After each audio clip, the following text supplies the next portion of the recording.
ఆరాధన ఆరాధన ఆరాధన అంటాం. ఆరాధన ఆరాధన ఆరాధన అంತೀವಿ. ఎవరు ఆరాధన చేయాలి? ಯಾರು ಆರಾಧನೆ ಮಾಡಬೇಕು? ఆరాధించడానికి అసలు నేను అర్హుడినేనా?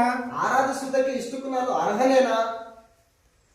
ఆరాధించడానికి అసలు ఇశ్రాయేలు వారు ఎప్పుడు అర్హులయ్యారు? ಆರಾಧಿಸುವುದಕ್ಕೆ ಇಷ್ಟಕ್ಕೂ ಇಸ್ರಾಯೇಲರು ಯಾವಾಗ ಅರ್ಹತೆಯನ್ನು ಪಡ್ಕೊಂಡ್ರು? అర్హత లేకుండా మన ఆరాధన గురించి మాట్లాడడం అర్ధరహితం అవుతుంది. అర్హత ఇల్దేನೆ ఆరాధನೆ ಬಗ್ಗೆ మాట్లాಡುವಂತದ್ದು ಅದು అర్థరహితವಾಗ್ತದೆ. ఏమైనా విషయాలు అర్థం కాకపోతే చక్కగా నన్ను అడగండి, ఇబ్బంది ఏమీ లేదు. ಒಂದು ವೇಳೆ గ్రంథం మన చేతిలో ఉంది, మనం నేర్చుకుందాం. ಒಂದು ವೇಳೆ ನಿಮ್ಗೆ ಏನಾದ್ರೂ ಅರ್ಥ ಆಗ್ಲಿಲ್ಲ ಅಂತಂದ್ರೆ ದಯಮಾಡಿ ನನ್ನನ್ನು ಕೇಳಿ ಅದನ್ನ ಸಮಸ್ಯೆನ ಬಗೆಹರಿಸ್ಕೊಳ್ಳಿ. ಯಾಕಂದ್ರೆ ಗ್ರಂಥ ನಮ್ಮ ಕೈಯಲ್ಲಿದೆ, ಅದನ್ನ ನಾವು ಸರಿಯಾದ ರೀತಿಯಲ್ಲಿ ಉಪಯೋಗಿಸ್ಕೊಳ್ಳೋಣ. ఆరాధనలో జరిగేటువంటి కార్యక్రమాల గురించి చెప్పమని నాకు చెప్పారు. ಆರಾಧನೆಯಲ್ಲಿ ನಡೀತಕ್ಕಂತ ಒಂದು ಕಾರ್ಯಕ್ರಮಗಳನ್ನು ಕುರಿತು ಏಳೂರಿ ಎಂಬುದಾಗಿ ನನಗೆ ಹೇಳಿದ್ರು. ఆరాధిందాం. అయితే అంతకంటే ముందు ఎవరు ఆరాధించాలి అనేది ప్రాముఖ్యం. ಆರಾಧನೆ ಮಾಡುವಂತ ಕಾರ್ಯಕ್ರಮಗಳನ್ನ ನೋಡ್ಕೊಳ್ಳೋಣ, ಆದ್ರೆ ಅದಕ್ಕಿಂತ ಮೊದಲು ಯಾರನ್ನ ನಾವು ಆರಾಧಿಸ್ಬೇಕು ಅನ್ನೋದನ್ನ ನಾವು ಗಮನಿಸೋಣ. ఎలాంటి వారు ఆరాధించాలి అనేది ప్రాముఖ్యమైన సంగతి. ಎಂತವರು ಆರಾಧಿಸುವವರಾಗಿರಬೇಕು ಅನ್ನುವಂಥದ್ದು ಬಹಳ ಪ್ರಾಮುಖ್ಯವಾದಂತ ವಿಷಯ. కారణం ఏంటంటే, ಕಾರಣ ಏನು ಅಂತಂದ್ರೆ ఆరాధించడానికి అసలు మనలో ఎవరో అర్హులు కాదు. ಆರಾಧಿಸುವುದಕ್ಕೆ ಇಷ್ಟಕ್ಕೂ ನಮ್ಮಲ್ಲಿ ಯಾರೊಬ್ಬರು ಕೂಡ ಅರ್ಹರಲ್ಲ. నాటి ఇశ్రాయేలీలు కూడా అర్హులు కాదు. ಅಂದಿನ ಇಸ್ರಾಯೇಲ್ಯರು ಕೂಡ ಅರ್ಹರಲ್ಲ. ఎప్పుడైతే వారు నిబంధన చేసుకున్నారో అప్పుడు వారు అర్హులయ్యారు. ಯಾವಾಗ ಅವರು ಒಡಂಬಡಿಕೆಯನ್ನ ಮಾಡ್ಕೊಂಡ್ರು ಆವಾಗ ಅವರು ಅರ್ಹತೆಯನ್ನ ಪಡೆದುಕೊಂಡ್ರು. నిర్గమాకాండం 19వ అధ్యాయం 5వ వచనంలో మనకి ఇలా వ్రాయబడింది. ವಿಮೋಚನ ಕಾಂಡ ಪುಸ್ತಕ 19ನೇ ಅಧ್ಯಾಯ 5ನೇ ವಚನದಲ್ಲಿ ನಮಗೆ ಈ ರೀತಿಯಾಗಿ ಬರೆಯಲ್ಪಟ್ಟಿದೆ. నిర్గమాకాండము 19వ అధ్యాయము 5వ వచనంలో వారు దేవునితో నిబంధన చేసుకున్నారు. ವಿಮೋಚನ ಕಾಂಡ 19ನೇ ಅಧ್ಯಾಯ 5ನೇ ವಚನದಲ್ಲಿ ಅವರು ದೇವರೊಟ್ಟಿಗೆ ಒಡಂಬಡಿಕೆಯನ್ನ ಮಾಡ್ಕೊಂಡ್ರು. కాగా మీరు నా మాట శ్రద్ధగా విని నా నిబంధన అనుసరించి నడిచిన ఎడలా, ಈಗಿರಲಾಗಿ ನೀವು ನನ್ನ ಮಾತನ್ನು ಶ್ರದ್ಧೆಯಿಂದ ಕೇಳಿ ನಾನು ಮಾಡುವ ನಿಬಂಧನೆಯನ್ನು ಅನುಸರಿಸಿ ನಡೆದರೆ మీరు సమస్త దేశ జనులలో నాకు స్వకీయ సంపాద్యమగుదురు. ನೀವು ಎಲ್ಲಾ ಜನಾಂಗಗಳಲ್ಲಿ ನನಗೆ ಸ್ವಕೀಯ ಜನರಾಗುವಿರಿ. సమస్త భూమి నాదే కదా, ಸಮಸ್ತ ಭೂಮಿಯು ನನ್ನದಷ್ಟೇ. మీరు నాకు యాజక రూపమైన రాజ్యముగాను ನೀವು ನನಗೆ పరిశుద్ధ జనముగాను ఉందని చెప్పుము. ನೀವು ನನಗೆ ಯಾಜಕ ರಾಜ್ಯವೂ ಪರಿಶುದ್ಧ ಜನವೂ ಆಗಿರುವಿರಿ. ಇವೇ ನೀನು ಇಸ್ರಾಯೇಲರಿಗೆ ಹೇಳಬೇಕಾದ ಮಾತುಗಳು ಅಂದನು. కాబట్టి ఇప్పుడు ఇక్కడ దేవుడు ఇశ్రాయేలు వారితో నిబంధన చేసుకోవడానికి ఆయన సుముఖతను వ్యక్తపరిచి వారి యొక్క అభిప్రాయాన్ని కోరుతున్నాడు. ದೇವರು ಅವರೊಟ್ಟಿಗೆ ಒಡಂಬಡಿಕೆಯನ್ನ ಮಾಡ್ಕೊಳ್ಳೋದಕ್ಕೆ ತನ್ನ ಇಚ್ಛೆಯನ್ನ ಹೊರಗಾಕಿ ಅವರೊಟ್ಟಿಗೆ ನಿಬಂಧನೆ ಮಾಡ್ಕೊಳ್ಳೋದಕ್ಕೆ ಮುಂದಾಗ್ತಾ ಇದ್ದಾನೆ. మరి ఇప్పుడు వాళ్ళు ఏమంటారు దానికి? ಈಗ ಅವ್ರು ಏನಂತ ಇದಾರೆ ಅದಕ್ಕೆ? 8వ వచనంలో మనకి ఇలా రాయబడింది. 8ನೇ ವಚನದಲ್ಲಿ ನಮ್ಗೆ ಈ ರೀತಿಯಾಗಿ ಬರೆಯಲ್ಪಟ್ಟಿದೆ. అందుకు ప్రజలందరూ ಅದಕ್ಕೆ ಜನರೆಲ್ಲರೂ యెహోవా చెప్పినదంతయు చేసేదమని ఏకముగా ఉత్తరం ఇచ్చిరి. ಯೆಹೋವನು ಹೇಳಿದಂತೆಯೇ ಮಾಡುವೆವು ಎಂದು ಒಗ್ಗಟ್ಟಾಗಿ ಪ್ರತ್ಯುತ್ತರ ಕೊಡಲಾಗಿ. అంటే దే ఆర్ యాక్సెప్టెడ్, ಅಂದ್ರೆ ಅವರು ಅದನ್ನ ಅಂಗೀಕರಿಸಿಕೊಂಡ್ರು. యెహోవా చెప్పినదంతయు చేసేదమని ఏకముగా రిప్లై ఇచ్చారు. ಯೆಹೋವನು ಹೇಳಿದಂತೆಯೇ ಮಾಡುವೆವು ಎಂದು ಒಗ್ಗಟ್ಟಾಗಿ ಪ್ರತ್ಯುತ್ತರ ಕೊಟ್ರು. ఆయనేం అడిగాడు, వీరేం రిప్లై ఇచ్చారు? ಆತನ ಏನ್ ಕೇಳ್ದ, ಇವ್ರೇನ್ ರಿಪ್ಲೈ ಕೊಟ್ರು? 5వ వచనం మరొకసారి చూడండి. 5ನೇ ವಚನ ಒಂದ್ಸಾರಿ ನೋಡಿ. నా మాట శ్రద్ధగా విని నా నిబంధనను అనుసరించి నడిచిన ఎడల మీరు సమస్త దేశ జనులు నాకు స్వకీయ సంపాద్యమగుదురు. ನೀವು ನನ್ನ ಮಾತನ್ನು ಶ್ರದ್ಧೆಯಿಂದ ಕೇಳಿ ನಾನು ಮಾಡುವ ನಿಬಂಧನೆಯನ್ನು ಅನುಸರಿಸಿ ನಡೆದರೆ ನೀವು ಎಲ್ಲಾ ಜನಾಂಗಗಳಲ್ಲಿ ನನಗೆ ಸ್ವಕೀಯ ಜನರಾಗುವಿರಿ. అంటే మీరు నా మాట శ్రద్ధగా విని నా నిబంధనను అనుసరించి నడిస్తే మీకు నాకు మధ్యలో సంబంధం ఉంటదని చెప్పాడు. ಅಂದ್ರೆ ನೀವು ನನ್ನ ಮಾತನ್ನು ಶ್ರದ್ಧೆಯಿಂದ ಕೇಳಿ ಅವುಗಳ ಪ್ರಕಾರ ನೀವು ನಡೆದ್ರೆ ನಿಮಗೂ ನನಗೂ ಮಧ್ಯದಲ್ಲಿ ಒಂದು ಒಳ್ಳೆ ಒಂದು ಸಂಬಂಧ ಇರ್ತದೆ. కాబట్టి ఒకటే నా మాట శ్రద్ధగా వినాలి, ಒಂದನೇದಾಗಿ ನನ್ನ ಮಾತುಗಳನ್ನ ನೀವು ಶ್ರದ್ಧೆಯಿಂದ ಕೇಳಬೇಕು. 2 నిబంధనను అనుసరించి నడాలి. ಎರಡನೇದ್ದು ಒಡಂಬಡಿಕೆಯನ್ನ ಅನುಸರಿಸಿ ನಡಿಬೇಕು. ఈ 2 కార్యక్రమాలు చేసినప్పుడు, ಈ 2 ಕಾರ್ಯಕ್ರಮಗಳನ್ನ ಮಾಡಿದಾಗ ఇదిగో దేవునికి ఇశ్రాయేలీలకి మధ్యలో బంధం ఏర్పడుతుంది. ದೇವರಿಗೂ ಮತ್ತು ಇಸ್ರಾಯೇಲ್ಯರಿಗೂ ನಡುವೆ ಒಂದು ಬಂಧನ ಏರ್ಪಡುತ್ತದೆ. దేవుడు ఇబ్బంది లేదు అంతే. అంటే నెంబర్ వచ్చింది కదా, ಅದೇ నెంబర్ వచ్చింది, ನಂಬರ್ ಬರ್ತಾ ಇದೆ ತಾನೆ? ఓకే. ಸೈಲೆಂಟ್ ಮಾಡೋದು. ఇప్పుడు దేవుడు వీరితో నిబంధన చేసుకున్నాడు కదా. ಈಗ ದೇವರು ಇವರೊಟ್ಟಿಗೆ ಒಡಂಬಡಿಕೆನ ಮಾಡ್ಕೊಳ್ತಾ ಇದ್ದಾನಲ್ವಾ, ఇప్పుడు దేవుడు షరతులు పెట్టాడు ఇక్కడ. ಇಲ್ಲಿ ದೇವರು ಷರತ್ತುಗಳನ್ನ ಹಾಕಿದ್ದಾನೆ. ఏంటి షరతులేంటి? ಏನ ಷರತ್ತುಗಳೇನು? నా మాట శ్రద్ధగా వినాలి, ನನ್ನ ಮಾತುಗಳನ್ನು ಶ್ರದ್ಧೆಯಿಂದ ಕೇಳಬೇಕು, నా నిబంధనలను అనుసరించి నడాలి. ನನ್ನ ನಿಬಂಧನೆಗಳನ್ನ ಅನುಸರಿಸಿಕೊಂಡು ನಡಿಬೇಕು. అలా మీరు చేస్తే ಈ ರೀತಿಯಾಗಿ ನೀವು ಮಾಡುವುದಾದ್ರೆ మీరు నాకు స్వకీయ సంపాద్యము, ನೀವು ನನಗೆ ಸ್ವಕೀಯ ಜನರಾಗಿರ್ತೀರಿ, నేను మీకు తండ్రిని దేవుడినై ఉంటాను. ನಾನು ನಿಮಗೆ ತಂದೆಯೂ ದೇವರೂ ಆಗಿರ್ತೇನೆ. ఇప్పుడు 8వ వచనంలో ಈ 8ನೇ ವಚನದಲ್ಲಿ ఇశ్రాయేలీలు ఏమన్నారంటే, ಇಸ್ರಾಯೇಲ್ರು ಏನು ಹೇಳಿದ್ರು ಅಂತಂದ್ರೆ, దేవుడు ఏం చెప్తే మేము చేస్తాం. ನೀವ್ ಏನ್ ಹೇಳ್ತಿರೋ ಅದನ್ನ ನಾವು ಮಾಡ್ತೀವಿ ಅಂತ ಹೇಳ್ತಾವ್ರೆ. అప్పుడు దేవునికి ఇశ్రాయేల్కి మధ్య ఏర్పడింది, ಆಗ ದೇವರಿಗೂ ಇಸ್ರಾಯೇಲ್ರಿಗೂ ಜನಗಳ ಮಧ್ಯೆ ಏನ್ ಏರ್ಪಟ್ಟಿದೆ? బంధం ఏర్పడింది. ಸಂಬಂಧ ಏರ್ಪಡಿತು. దేవునితో సంబంధం కలిగిన ప్రజలు చేసేది ఆరాధన. ದೇವರೊಟ್ಟಿಗೆ ಸಂಬಂಧವನ್ನು ಹೊಂದಿಕೊಂಡಿರ್ತಕ್ಕಂಥವ್ರು ಮಾಡುವಂತದ್ದು ಆರಾಧನೆ. అంటే సంబంధం లేకుండా ఆరాధించడానికి అర్హులు కదా? ಸಂಬಂಧ ಇಲ್ದೇನೆ ಆರಾಧನೆ ಮಾಡುವುದಕ್ಕೆ ಅವರು ಅರ್ಹರಲ್ವಾ? లేదు, అర్హత లేదు. ಇಲ್ಲ, ಅರ್ಹತೆ ಇಲ್ಲ. నువ్వు నిబంధన ప్రజవేనా? ನೀನು ಒಡಂಬಡಿಕೆಯ ಪ್ರಜೆನೇನಾ? నిబంధన చేసుకున్నావా దేవునితో? ದೇವರೊಟ್ಟಿಗೆ ನೀನು ಒಡಂಬಡಿಕೆಯನ್ನ ಮಾಡ್ಕೊಂಡಿದ್ದೀಯಾ? దేవునితో ఎలాంటి నిబంధన లేకుండా దేవుడికి తండ్రి ఎలా అవుతాడు? నువ్వు దేవుడికి ఎలా అవుతావు? ದೇವರೊಟ್ಟಿಗೆ ನೀನು ಯಾವ ಒಡಂಬಡಿಕೆಯನ್ನು ಮಾಡಿಕೊಳ್ಳಲಾರದೆ ಆತನು ನಿನಗೆ ದೇವರು ಹೇಗಾಗ್ತಾನೆ, ಆತ ನಿನಗೆ ತಂದೆ ಹೇಗಾಗ್ತಾನೆ? కాబట్టి ఇప్పుడు వాళ్ళందరూ ఏమన్నారంటే, దేవుడు ఏం చెప్తే అది మేము చేస్తాం. ಆದ್ರಿಂದ ಅವ್ರೆಲ್ರು ಏನ್ ಹೇಳ್ತಾ ಇದಾರೆ ಅಂತಂದ್ರೆ, ನೀನ್ ಏನ್ ಹೇಳ್ತೀವಿ ಅದನ್ನೆಲ್ಲ ನಾವು ಮಾಡ್ತೀವಿ ಅಂತ ಹೇಳ್ತಾ ಇದಾರೆ. అప్పుడు నిబంధన ఏర్పడింది. ಆಗ ಒಡಂಬಡಿಕೆ ಏರ್ಪಡ್ತು. అప్పుడు నిబంధనకు సంబంధించిన ఆజ్ఞలు ఇచ్చాడు వారికి. ಆಗ ಒಡಂಬಡಿಕೆಗೆ ಸಂಬಂಧಪಟ್ಟಂತ ಆಜ್ಞೆಗಳನ್ನು ಕೊಡ್ತಾ ಇದ್ದಾನೆ ಅವರಿಗೆ. దాన్ని మనం ఏమంటాం? మనం ధర్మశాస్త్రము అంటాం. ಅವುಗಳನ್ನೇ ನಾವ್ ಏನ್ ಹೇಳ್ತೀವಿ ಅಂತಂದ್ರೆ ಧರ್ಮಶಾಸ್ತ್ರ ಅಂತ ಹೇಳ್ತೇವೆ. ధర్మశాస్త్రము, ಧರ್ಮಶಾಸ್ತ್ರ 613 ఆజ్ఞలు ఉన్నాయి. ಹೆಚ್ಚು ಕಡಿಮೆ 613 ಆಜ್ಞೆಗಳಿದಾವೆ. నిర్గమాకాండము 20 అధ్యాయము 1వ వచనం నుండి ವಿಮೋಚನ ಕಾಂಡ ಪುಸ್ತಕ 20ನೇ ಅಧ್ಯಾಯ 1ನೇ ವಚನದಿಂದ ద్వితీయోపదేశ కాండము 34వ అధ్యాయం వరకు, ಧರ್ಮೋಪದೇಶ ಕಾಂಡ ಪುಸ್ತಕ 31ನೇ ಅಧ್ಯಾಯದವರೆಗೆ ఇదంతా కూడా ధర్మశాస్త్రం, లా ఆఫ్ మోజెస్. ಇದೆಲ್ಲವೂ ಕೂಡ ಧರ್ಮಶಾಸ್ತ್ರ, ಮೋಶೆಯ ಲಾ ಅಂತ ಹೇಳ್ತೇವೆ. మోషే ద్వారా దేవుడు తన ప్రజలైన వారికి ఇచ్చినటువంటి నిబంధన. ಮೋಶೆಯ ಮುಖಾಂತರ ದೇವರು ತನ್ನ ಪ್ರಜೆಗಳಾಗಿರ್ತಕ್ಕಂಥವ್ರಿಗೆ ಕೊಟ್ಟಂತ ಒಂದು ನಿಬಂಧನೆ ಧರ್ಮಶಾಸ್ತ್ರ. ఇది అందులో మొట్టమొదటి ఆజ్ఞ ఏంటి?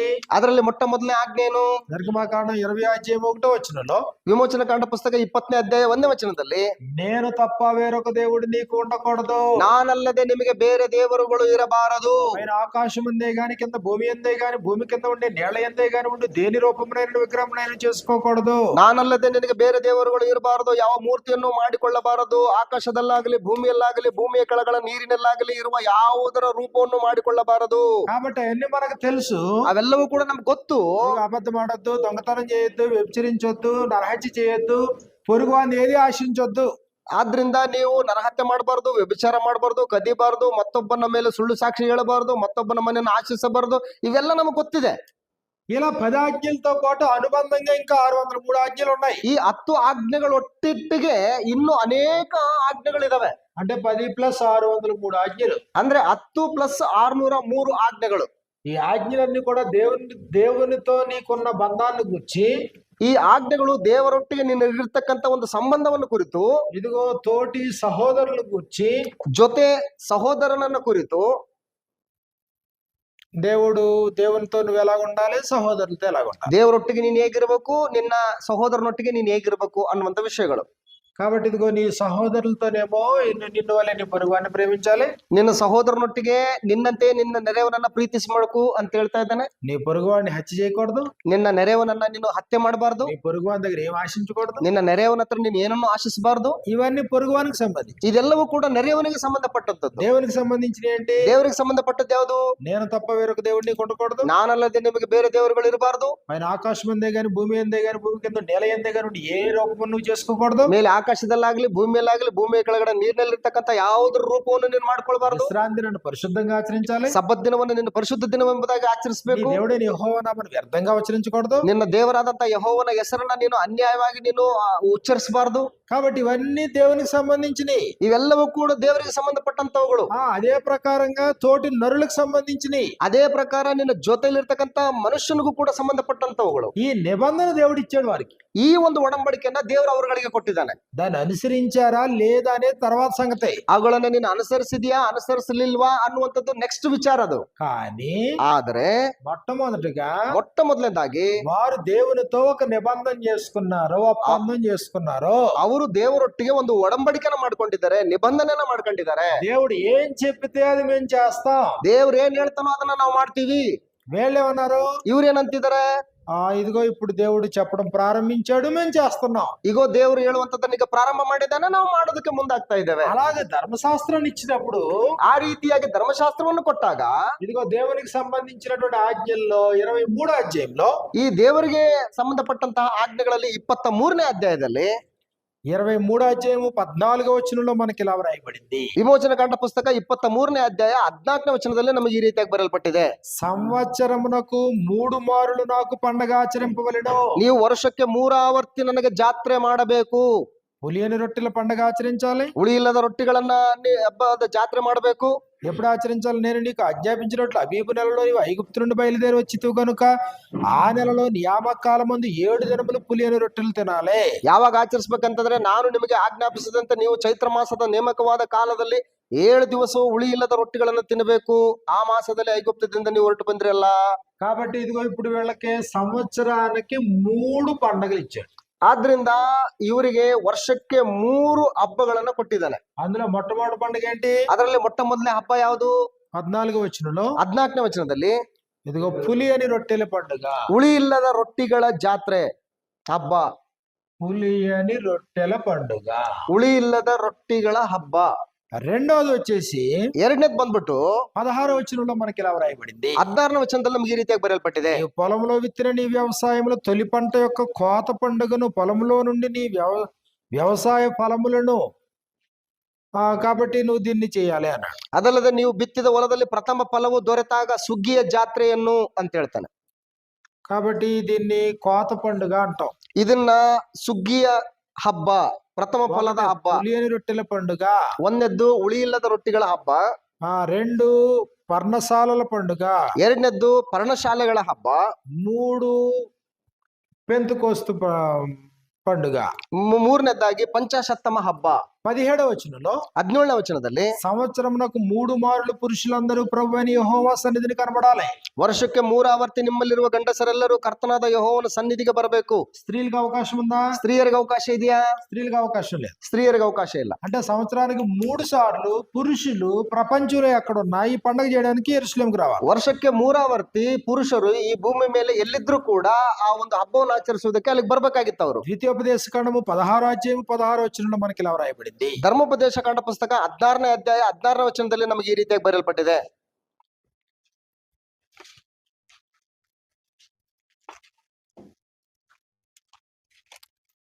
ద్వితీయోపదేశ కాండం 16వ అధ్యాయం 16వ వచనం నుండి ಧರ್ಮೋಪದೇಶ ಕಾಂಡ 16ನೇ ಅಧ್ಯಾಯ 16ನೇ ವಚನದಿಂದ ఏటికి 3 మారులు, ಸೊ ವರ್ಷಕ್ಕೆ 3 ಆವರ್ತಿ అనగా పొంగని రొట్టెల పండుగలోను, ಹುಳಿ ಇಲ್ಲದ ರೊಟ್ಟಿಗಳ ಜಾತ್ರೆಯಲ್ಲಿಯೂ, వారముల పండుగలలోను, ಪಂಚಾಶತ್ತಮ ದಿನದ ಜಾತ್ರೆಯಲ್ಲಿಯೂ, పర్ణశాలల పండుగలోను, ಪರ್ಣಶಾಲೆಗಳ ಜಾತ್ರೆಯಲ್ಲಿಯೂ.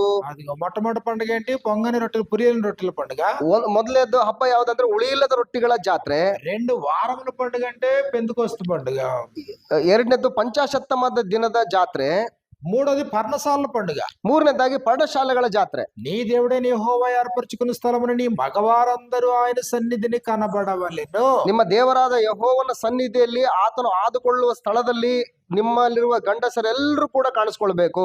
సంవత్సరానికి 3 సార్లు, ವರ್ಷಕ್ಕೆ 3 ಆವರ್ತಿ. ఇప్పుడు నిబంధన చేసుకున్నారు కాబట్టి నిబంధన జనులు సంవత్సరానికి 3 సార్లు కంపల్సరీ ఏం చేయాలి? ಈ ಒಡಂಬಡಿಕೆ ಮಾಡ್ಕೊಂಡಿದ್ದಾನಲ್ಲ, ಒಡಂಬಡಿಕೆ ಸಂಬಂಧಪಟ್ಟಂತ ಜನಗಳು ವರ್ಷಕ್ಕೆ 3 ಆವರ್ತಿ ಏನ್ ಮಾಡ್ಬೇಕು? కంపల్సరీ వీళ్ళు యెరూషలేముకి వెళ్ళాలి. ಕಂಪಲ್ಸರಿಯಾಗಿ ಇವರು ಯೆರೂಸಲೇಮಿಗೆ ಬರಬೇಕು ಆರಾಧನೆ ಮಾಡೋದಕ್ಕೆ, ಜಾತ್ರೆ యెహోవా సన్నిధికి వెళ్ళాలి. ಯೆಹೋವನ ಸನ್ನಿಧಿಗೆ ಹೋಗ್ಬೇಕು ಇವರು. ద్వితీయోపదేశ కాండము 12వ అధ్యాయంలో మనం చూసినప్పుడు, ಧರ್ಮೋಪದೇಶ ಕಾಂಡ ಪುಸ್ತಕ 12ನೇ ಅಧ್ಯಾಯದಲ್ಲಿ ನೋಡುವಾಗ ఇదిగో 12వ అధ్యాయము 11వ వచనం నుండి మనకి ఇలా వ్రాయబడింది. 12ನೇ ಅಧ್ಯಾಯ 11ನೇ ವಚನದಲ್ಲಿ ನಮಗೆ ಈ ರೀತಿಯಾಗಿ ಬರೆಯಲ್ಪಟ್ಟಿದೆ. నేను మీకు ఆజ్ఞాపించు సమస్తమును అనగా మీ దహన బలులు, మీ బలులు, మీ దశమ భాగములు, ప్రతిష్ఠితముగా మీరు చేయ నైవేద్యములు, మీరు యెహోవాకు మ్రొక్కుకొని మీ శ్రేష్టమైన మ్రొక్కుబళ్లను మీ దేవుడైన యెహోవా తన నామమునకు నివాస స్థానముగా ఏర్పరచుకున్న స్థలమునకే మీరు తీసుకురావాలి. ನಾನು ನಿಮಗೆ ಆಜ್ಞಾಪಿಸಿದ ಎಲ್ಲಾ ಕಾಣಿಕೆಗಳನ್ನು, ಅಂದರೆ ಸರ್ವಾಂಗ ಹೋಮಗಳೇ ಮುಂತಾದ ಯಜ್ಞ ಪಶುಗಳನ್ನು, ಬೆಳೆಯ ದಶಮಾಂಶಗಳನ್ನು, ಯೆಹೋವನಿಗೋಸ್ಕರ ಪ್ರತ್ಯೇಕಿಸುವ ಪದಾರ್ಥಗಳನ್ನು, ಆರೈಕೆ ಮಾಡಿದ ವಿಶೇಷವಾದ ಕಾಣಿಕೆಗಳನ್ನು, ಇವುಗಳನ್ನೆಲ್ಲ ನಿಮ್ಮ ದೇವರಾದ ಯೆಹೋವನು ತನ್ನ ಹೆಸರನ್ನು ಸ್ಥಾಪಿಸುವುದಕ್ಕೆ ಆದುಕೊಳ್ಳುವ ಸ್ಥಳಕ್ಕೇ ತಂದು ಅಂತ ಹೇಳ್ತಾ ಇದ್ದಾನೆ. 13వ వచనంలో రాయబడింది, 13ನೇ ವಚನದಲ್ಲಿ ಬರೆಯುತ್ತದೆ, నీవు చూచిన ప్రతి స్థలమున నీ దహన బలులు అర్పించకూడదు సుమి. ನೀವು ಕಂಡ ಸ್ಥಳಗಳಲ್ಲಿ ಸರ್ವಾಂಗ ಹೋಮಗಳನ್ನು ಅರ್ಪಿಸಬಾರದು. అంటే ఇప్పుడు ఈ 3 పండుగలు కూడా సంవత్సరానికి 3 సార్లు వీళ్ళు ఎక్కడ ఆరాధన చేయాలి? ಈ 3 ಹಬ್ಬಗಳನ್ನ ವರ್ಷಕ್ಕೆ 3 ಆವರ್ತಿ ಎಲ್ಲಿ ಆಚರಿಸಬೇಕು? యెరూషలేములో. ಯೆರೂಸಲೇಮಿನಲ್ಲಿ. ప్రపంచంలో ఎక్కడున్నా యెరూషలేముకు రావాలి. ಪ್ರಪಂಚದಲ್ಲಿ ನೀನ್ ಎಲ್ಲೇ ಇದ್ರೂ ಕೂಡ ಯೆರೂಸಲೇಮಿಗೆ ಬರಬೇಕು. ఇప్పుడు ఇది నిబంధన చేసుకున్న వాళ్ళకా, నిబంధనలో లేనోళ్ళకా? ಇದು ಒಡಂಬಡಿಕೆಯನ್ನ ಮಾಡಿಕೊಂಡಿರುವಂತವರಿಗೇನಾ ಅಥವಾ ಒಡಂಬಡಿಕೆ ಮಾಡಿಕೊಳ್ಳಲಾರದವರಿಗೇನಾ? ಇದು నిబంధనలో లేకపోతే ఆరాధనతో సంబంధం లేదు. ಒಡಂಬಡಿಕೆಯಿಂದ ನೀನು ಹೊರಗಿದ್ರೆ ನಿನಗೆ ಆರಾಧನೆಗೂ ನಿನಗೂ ಸಂಬಂಧನೇ ಇಲ್ಲ. నిబంధన ప్రజలకే ఆరాధన. ಇದು ಒಡಂಬಡಿಕೆಯ ಪ್ರಜೆಗಳಿಗೆ ಮಾತ್ರ ಈ ಒಂದು ಆರಾಧನೆ ಅನ್ನುವಂಥದ್ದು, ಈ ಒಂದು ಆಜ್ಞೆಗಳಂತಕ್ಕಂಥದ್ದು. 12వ అధ్యాయము 13వ వచనంలో, 12ನೇ ಅಧ್ಯಾಯ 13ನೇ ವಚನದಲ್ಲಿ, నీవు చూచిన ప్రతి స్థలమున నీ దహన బలులు అర్పింపకూడదు సుమి. ನೀವು ಕಂಡ ಸ್ಥಳಗಳಲ್ಲಿ ಸರ್ವಾಂಗ ಹೋಮಗಳನ್ನು ಸಮರ್ಪಿಸಬಾರದು, ನೋಡ್ಕೊಳ್ರಿ. అంటే యెరూషలేములో తప్ప ఎక్కడ పడితే అక్కడ నువ్వు బలులు అర్పించకూడదు. ಅಂದ್ರೆ ಯೆರೂಸಲೇಮಿನಲ್ಲಿ ಹೊರತುಪಡಿಸಿ ನೀನು ಎಲ್ಲೆಂದರಲ್ಲಿ ಬಲಿಗಳನ್ನು ಅರ್ಪಿಸೋದು ಆಗಿಲ್ಲ. యెహోవా నీ గోత్రములో ఒకదాని యందు ఏర్పరచుకొని స్థలముననే నీ దహన బలులు అర్పించి ನಿಮ್ಮ ಕುಲಗಳಲ್ಲಿ సమస్తమును అక్కడే జరిగించాలి. ನಿಮ್ಮ ಕುಲಗಳಲ್ಲಿ ಯಾವುದೋ ಒಂದು ಕುಲದಲ್ಲಿ ಯೆಹೋವನು ಆದುಕೊಳ್ಳುವ ಸ್ಥಳದಲ್ಲೇ ನಿಮ್ಮ ಸರ್ವಾಂಗ ಹೋಮಗಳನ್ನೆಲ್ಲ ಸಮರ್ಪಿಸಬೇಕು. రాజులు మొదటి గ్రంథాన్ని మనం చూసినప్పుడు, ಅರಸುಗಳ ಪುಸ್ತಕ, ಮೊದಲನೇ ಅರಸುಗಳ ಪುಸ್ತಕನ ನೋಡಿದ್ರೆ 11వ అధ్యాయం 13వ వచనంలో మనకి ఇలా వ్రాయబడింది. 11ನೇ ಅಧ್ಯಾಯ 13ನೇ ವಚನದಲ್ಲಿ ನಮಗೆ ಈ ರೀತಿಯಾಗಿ ಬರೆಯಲ್ಪಟ್ಟಿದೆ. 1ನೇ ಅರಸುಗಳ ಪುಸ್ತಕ 11ನೇ ಅಧ್ಯಾಯ 13ನೇ ವಚನದಲ್ಲಿ, 11వ అధ్యాయం 13వ వచనంలో, 11ನೇ ಅಧ್ಯಾಯ 13ನೇ ವಚನದಲ್ಲಿ, రాజ్యమంతయు తీసివేయును నా దాసుడైన దావీదు నిమిత్తము నేను కోరుకొనిన యెరూషలేము నిమిత్తమును ఒక గోత్రము నీ కుమారునికి ఇచ్చేదను అన్నాడు దావీదు. ಆದರೆ ರಾಜ್ಯವನ್ನೆಲ್ಲ ಕಿತ್ತುಕೊಳ್ಳುವುದಿಲ್ಲ, ನನ್ನ ಸೇವಕನಾದ ದಾವೀದನಿಗೋಸ್ಕರವೂ ನಾನು ಆರಿಸಿಕೊಂಡ ಯೆರೂಸಲೇಮ್ ಪಟ್ಟಣಕ್ಕೋಸ್ಕರವೂ ನಿನ್ನ ಮಗನಿಗೆ ಒಂದು ಕುಲವನ್ನು ಉಳಿಸುವೆನು ಎಂದು ಹೇಳಿದನು. ఇక్కడ ఏమన్నాడంటే నేను కోరుకొనిన స్థలమున. ಇಲ್ಲಿ ಏನ್ ಹೇಳ್ತಾ ಇದ್ದಾನೆ ಅಂತಂದ್ರೆ, ನಾನು ಕೋರಿಕೊಳ್ಳುವ ಸ್ಥಳದಲ್ಲಿ ಅಂತ ಹೇಳ್ತಾ ಇದ್ದಾನೆ. ఏంటా స్థలం? ಯಾವ ಸ್ಥಳ ಅದು? యెరూషలేము. ಯೆರೂಸಲೇಮು, ನಾನು ಆರಿಸಿಕೊಂಡ ಸ್ಥಳ. నేను కోరుకొనిన యెరూషలేము నిమిత్తము ఒక గోత్రాన్ని మాత్రం ఉంచుతాను అన్నాడు. ನಾನು ಆರಿಸಿಕೊಂಡ ಯೆರೂಸಲೇಮ್ ಪಟ್ಟಣಕ್ಕೋಸ್ಕರ ನಿನ್ನ ಮಗನಿಗೆ ಒಂದು ಕುಲವನ್ನು ಉಳಿಸುವೆನು ಅಂತ ಹೇಳ್ತಾ ಇದ್ದಾನೆ. అంటే ఇప్పుడు పాత నిబంధన ప్రకారం, ధర్మశాస్త్ర ప్రకారం ఆరాధించాల్సిన స్థలం ఎక్కడ? ಹಳೆ ಒಡಂಬಡಿಕೆಯ ಪ್ರಕಾರ ಆರಾಧನೆ ಮಾಡುವಂತಹ ಸ್ಥಳ ಎಲ್ಲಿ? యెరూషలేములో. ಯೆರೂಸಲೇಮಿನಲ್ಲಿ. సంవత్సరానికి ఎన్నిసార్లు? ವರ್ಷಕ್ಕೆ ಎಷ್ಟು ಸಾರಿ? 3 సార్లు. 3 ಸಾರಿ. ఎవరు ఆరాధన చేయాలా? ಯಾರು ಆರಾಧನೆ ಮಾಡಬೇಕು? ఎవరైతే దేవునితో నిబంధన చేసుకున్నారో, నిబంధన ప్రజలు, ಯಾರು ದೇವರೊಟ್ಟಿಗೆ ಒಡಂಬಡಿಕೆನ ಮಾಡಿಕೊಂಡಿದ್ದಾರೋ ಆ ಒಡಂಬಡಿಕೆ ಪ್ರಜೆಗಳು ಮಾತ್ರ ಇವರು ಆಚರಿಸಬೇಕು. ఎవరికి ఆరాధన చేయాలా? ಯಾರಿಗೆ ಆರಾಧನೆ ಮಾಡಬೇಕು? దేవునికి ఆరాధన చేయాలి. ದೇವರಿಗೆ ಆರಾಧನೆ ಮಾಡಬೇಕು. నిబంధన చేసుకోని వారు ఆరాధించాల్సిన పని ఉందా?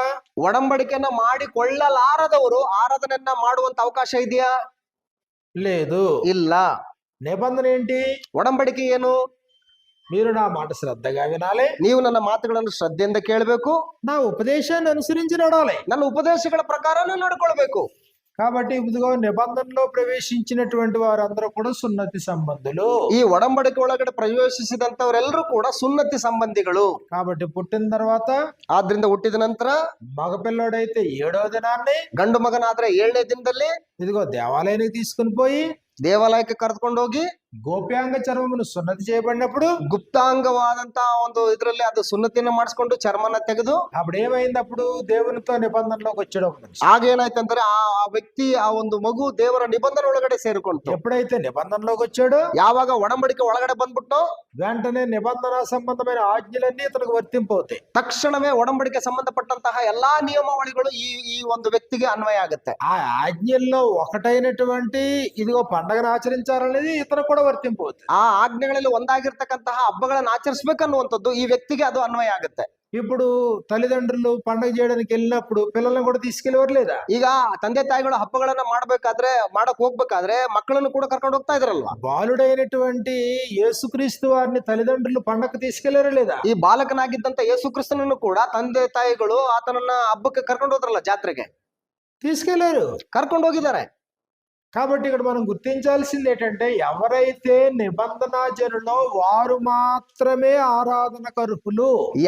ನಾವಿಲ್ಲಿ ಗುರುತಿಸಬೇಕಾದದ್ದು ಏನಂತಂದ್ರೆ, ಯಾರು ಒಡಂಬಡಿಕೆ ಸಂಬಂಧಪಟ್ಟಂತ ಪ್ರಜೆಗಳಾಗಿದ್ದಾರೋ ಅವರು ಮಾತ್ರವೇ ಆರಾಧಿಸುವುದಕ್ಕೆ ಅರ್ಹರು. ఇర్మియా గ్రంథం 26వ అధ్యాయం 2వ వచనంలో మనకి ఇలా వ్రాయబడింది. ಯೆರೆಮೀಯನ ಗ್ರಂಥ 26ನೇ ಅಧ್ಯಾಯ 2ನೇ ವಚನದಲ್ಲಿ ನಮಗೆ ಈ ರೀತಿಯಾಗಿ ಬರೆಯಲ್ಪಟ್ಟಿದೆ. ఇర్మియా గ్రంథము 26వ అధ్యాయము 2వ వచనంలో, ಯೆರೆಮೀಯನ ಗ್ರಂಥ 26ನೇ ಅಧ್ಯಾಯ 2ನೇ ವಚನದಲ್ಲಿ, యెహోవా ఆజ్ఞ ఇచ్చినదేమనగా, ಯೆಹೋವನು ಇಂತೆನ್ನುತ್ತಾನೆ, నీవు యెహోవా మందిరావరణములో నిలిచి నేను నీకు ఆజ్ఞాపించు మాటలన్నిటినీ యెహోవా మందిరములో ఆరాధించుటకై వచ్చి యోధా పట్టణస్థులందరికీ ప్రకటింపుము.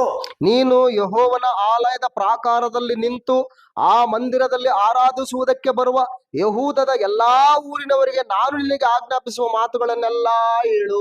యెహోవా మందిరములో ఆరాధించుటకై వచ్చి యోధా పట్టణస్థులకు ప్రకటించు. ಯೆಹೋವನ ಆಲಯದ ಪ್ರಾಕಾರದಲ್ಲಿ ನಿಂತುಕೊಂಡು ಆ ಮಂದಿರದಲ್ಲಿ ಆರಾಧಿಸುವುದಕ್ಕೆ ಬರುವ ಯಹೂದದ ಎಲ್ಲಾ ಊರಿನವರಿಗೆ ಇದನ್ನ ನೀನು ಹೇಳು. కాబట్టి యెహోవా మందిరానికి ఎందుకు వస్తారు వాళ్ళు? ಆದ್ರೆ ಯೆಹೋವನ ಆಲಯಕ್ಕೆ ಯಾಕೆ ಬರ್ತಾ ಇದಾರೆ ಜನಗಳು? ఆరాధించడానికి వస్తారు. ಆರಾಧಿಸುವುದಕ್ಕೆ ಬರ್ತಾ ಇದ್ದಾರೆ. యెహోవా మందిరం ఎక్కడుంది? ಯೆಹೋವನ ಆಲಯ ಎಲ್ಲಿದೆ?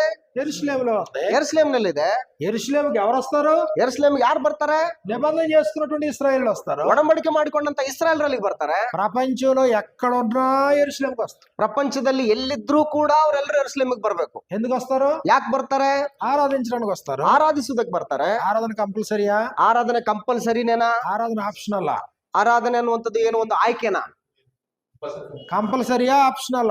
ಅದು ಕಂಪಲ್ಸರಿನಾ ಅಥವಾ ಆಯ್ಕೆನಾ? ಮಾಡಿದ್ರೆ ಮಾಡಬಹುದು, ಬಿಟ್ರೆ ಬಿಡಬಹುದು. ప్రజలకు కంపల్సరీ. ನಿಬಂಧನೆಯ ಸಂಬಂಧಪಟ್ಟಂತ ಪ್ರಜೆಗಳಿಗೆ ಅದು ಕಂಪಲ್ಸರಿನೇ. కాబట్టి ఇక్కడ ఎలాంటి జనులు? ಎಂತಹ ಜನಗಳು? ఈ జనులు ఎలాంటి జనులు? ಈ ಜನರು ಎಂತಹ ಜನರು? ఎలాంటి జనులు తండ్రిని ఆరాధించాలని ఆయన కోరాడు? ಎಂತಹ ಜನರು ತಂದೆಯನ್ನ ಆರಾಧಿಸಬೇಕೆಂಬುದಾಗಿ ದೇವರು ಕೋರ್ತಾ ಇದ್ದಾನೆ. కాబట్టి ఇప్పుడు తండ్రి ఏమో పరిశుద్ధుడు, ತಂದೆಯೇನೋ ಪರಿಶುದ್ಧನಾಗಿದ್ದಾನೆ, వీళ్ళేమో పాపం చేశారు, పాపులేళ్ళం. ಇವರೇನೋ ಪಾಪ ಮಾಡಿದ್ದಾರೆ, ಪಾಪಿಗಳಾಗ್ಬಿಟ್ಟಿದ್ದಾರೆ. ఇదిగో ఇప్పుడు ఈయన అంటాడు, ఈయన ಈಗ ಈತನು ಹೇಳ್ತಾ ಇದ್ದಾನೆ, ಈತನು నేను పరిశుద్ధుడు కాబట్టి మీరు పరిశుద్ధులు అవ్వాలి. ನಾನು ಪರಿಶುದ್ಧನಾಗಿರೋದ್ರಿಂದ ನೀವುಗಳು ಕೂಡ ಪರಿಶುದ್ಧರಾಗಿರ್ಬೇಕು. మీరు పరిశుద్ధులైతేనే ఆరాధించడానికి అర్హులు. ನೀವು ಪರಿಶುದ್ಧರಾಗಿದ್ರೆ ಮಾತ್ರನೇ ನೀವು ಆರಾಧಿಸುವುದಕ್ಕೆ ಅರ್ಹರು. లేవియాకాండం 27 అధ్యాయాలు దీని గురించే మాట్లాడి. ಯಾಜಕ ಕಾಂಡ ಪುಸ್ತಕ 27 ಅಧ್ಯಾಯಗಳು ಇದೇ ವಿಷಯದಲ್ಲಿ ಮಾತಾಡ್ತಾ ಇದ್ದಾವೆ. నేను పరిశుద్ధుడనై ఉన్న ప్రకారం మీరును సమస్త ప్రవర్తన యందు పరిశుద్ధులై ఉండండి అన్నాడు. ನಾನು ಪರಿಶುದ್ಧನಾಗಿರುವ ಪ್ರಕಾರ ನಿಮ್ಮ ಎಲ್ಲಾ ನಡವಳಿಕೆಗಳಲ್ಲಿ ನೀವು ಪರಿಶುದ್ಧರಾಗಿರ್ರಿ ಅಂತ ಹೇಳ್ತಾ ಇದ್ದಾನೆ. లేవియాకాండం 11వ అధ్యాయంలో మనం చూసినప్పుడు, ಯಾಜಕ ಕಾಂಡ ಪುಸ್ತಕ 11ನೇ ಅಧ್ಯಾಯದಲ್ಲಿ ನಾವು ನೋಡುವಾಗ ఇదిగో 44వ వచనం నుండి ఇలా రాయబడింది. 44ನೇ ವಚನದಲ್ಲಿ ನಮಗೆ ಈ ರೀತಿಯಾಗಿ ಬರೆಯಲ್ಪಟ್ಟಿದೆ. లేవియాకాండము 11వ అధ్యాయము 44వ వచనం నుండి, ಯಾಜಕ ಕಾಂಡ 11ನೇ ಅಧ್ಯಾಯ 44ನೇ ವಚನದಿಂದ, నేను మీ దేవుడనైన యెహోవాను, నేను పరిశుద్ధుడు కనుక మీరు పరిశుద్ధులై ఉండినట్లు మిమ్మల్ని మీరు పరిశుద్ధపరచుకొనవలెను. ಯಾಕೆಂದ್ರೆ ನಾನು ನಿಮ್ಮ ದೇವರಾದ ಯೆಹೋವನು, ನೀವು ದೇವ ಜನರಿಗೆ ತಕ್ಕಂತಿರಬೇಕು. ನಾನು ಪರಿಶುದ್ಧನಾಗಿರುವುದರಿಂದ ನೀವು ಪರಿಶುದ್ಧರಾಗಿರಬೇಕು. 45వ వచనంలో, 45ನೇ ವಚನದಲ್ಲಿ, నేను మీకు దేవుడై ఉండుటకు ఐగుప్తులో నుండి మిమ్మల్ని రప్పించిన యెహోవాను, నేను పరిశుద్ధుడు కనుక మీరు పరిశుద్ధులు కావలెను. ನಿಮ್ಮ ದೇವರಾಗಿರುವುದಕ್ಕೆ ನಿಮ್ಮನ್ನು ಐಗುಪ್ತ ದೇಶದೊಳಗಿಂದ ಬರಮಾಡಿದ ಯೆಹೋವನೇ ನಾನು ಪರಿಶುದ್ಧನಾಗಿರುವುದರಿಂದ ನೀವು ಪರಿಶುದ್ಧರಾಗಿರಬೇಕು. అంటే ఇప్పుడు ఎవరు ఆరాధన చేయాలా? ಈಗ ಯಾರು ಆರಾಧನೆ ಮಾಡಬೇಕು? పరిశుద్ధులు ఆరాధన చేయాలి. ಪರಿಶುದ್ಧರೇ ಆರಾಧನೆ ಮಾಡಬೇಕು. కానీ ఇప్పుడు ఇశ్రాయేలీయులు ఎవరు? ಈಗ ಇಸ್ರಾಯೇಲರು ಯಾರು? పాపం చేసి పతనమైన వారు. ಈಗ ಪಾಪ ಮಾಡಿ ಪತನಗೊಂಡಿರ್ತಕ್ಕಂಥವ್ರು. మరి ఇప్పుడు ఇశ్రాయేలీయుల్ని దేవుడు ఏం చేయాలి? ఇప్పుడు ಈಗ ಇಸ್ರಾಯೇಲರನ್ನ ದೇವ್ರು ಏನ್ ಮಾಡ್ಬೇಕು? ಇವಾಗ తన వలే పరిశుద్ధులు చేయాలి. ತನ್ನ ಹಾಗೆ ಪರಿಶುದ್ಧರನ್ನಾಗಿ ಮಾಡಬೇಕು. కాబట్టి ప్రజలు ఎలా పరిశుద్ధులవుతారు అనే సంగతిలో లేవియాకాండంలో చెప్పడం జరిగింది. ಜನಗಳು ಯಾವ ರೀತಿಯಾಗಿ ಪರಿಶುದ್ಧರಾಗ್ತಾರೆ ಅನ್ನುವಂಥದ್ದನ್ನ ಯಾಜಕ ಕಾಂಡ ಪುಸ್ತಕದಲ್ಲಿ ನಾವು ನೋಡ್ತೇವೆ. కాబట్టి ఇదిగో ఇప్పుడు దేవుడు అంటాడు, నేను ఈ పరిశుద్ధుడై ఉన్న ప్రకారం మీరు పరిశుద్ధులు కావాలి. ದೇವರು ಹೇಳ್ತಾ ಇದ್ದಾನೆ, ನಾನು ಪರಿಶುದ್ಧನಾಗಿರುವುದರಿಂದ ನೀವು ಕೂಡ ಪರಿಶುದ್ಧರಾಗಿರಬೇಕು ಅಂತ ಹೇಳ್ತಾ ಇದ್ದಾನೆ. లేవ్యాకాండం అంతట్లో కూడా ఈయన ఏం మాట్లాడతారంటే, నేను పరిశుద్ధుడిని, మీరు పరిశుద్ధులుగా ఉండాలి. ಯಾಜಕಕಾಂಡ ಪುಸ್ತಕದಲ್ಲೆಲ್ಲ ಕೂಡ ನಾನು ಪರಿಶುದ್ಧನಾಗಿರುವುದರಿಂದ ನೀವು ಪರಿಶುದ್ಧರಾಗಿರಬೇಕು ಅಂತ ಹೇಳ್ತಾ ಇದ್ದಾನೆ. ఎలా పరిశుద్ధులు అవుతాం? ಹೇಗೆ ನಾವು ಪರಿಶುದ್ಧರಾಗ್ತೇವೆ? ఇదిగో లేవ్యాకాండం మొదటి 7 అధ్యాయాలు ఏం చెప్పాడంటే, బలి అర్పణ ద్వారా పరిశుద్ధులు అవుతారు. ಯಾಜಕಕಾಂಡ ಪುಸ್ತಕ ಮೊದಲ 7 ಅಧ್ಯಾಯಗಳಲ್ಲಿ ಹೇಗೆ ನೀವು ಪರಿಶುದ್ಧರಾಗ್ತೀರಿ ಅಂತಂದ್ರೆ ಬಲಿಗಳನ್ನು ಅರ್ಪಿಸುವುದರ ಮುಖಾಂತರ ನೀವು ಪರಿಶುದ್ಧರಾಗ್ತೀರಿ. ఇదిగో మొదటి అధ్యాయంలో దహన బలి అర్పణ, ಮೊದಲನೇ ಅಧ್ಯಾಯದಲ್ಲಿ ದಹನ ಬಲಿಯ ಅರ್ಪಣೆ, రెండో అధ్యాయంలోనేమో హోమార్పణ, ಎರಡನೇ ಅಧ್ಯಾಯದಲ್ಲಿ ಧಾನ್ಯ ಸಮರ್ಪಣಾ ಕ್ರಮ, మూడో అధ్యాయంలోనేమో సమాధాన బలి అర్పణ, ಮೂರನೇ ಅಧ್ಯಾಯದಲ್ಲಿ ಸಮಾಧಾನ ಯಜ್ಞ ಕ್ರಮ, నాలుగో అధ్యాయంలోనేమో పాప పరిహారార్థ బలి అర్పణ, ನಾಲ್ಕನೇ ಅಧ್ಯಾಯದಲ್ಲಿ ದೋಷ ಪರಿಹಾರ ಮಾಡುವಂತ ಕ್ರಮ.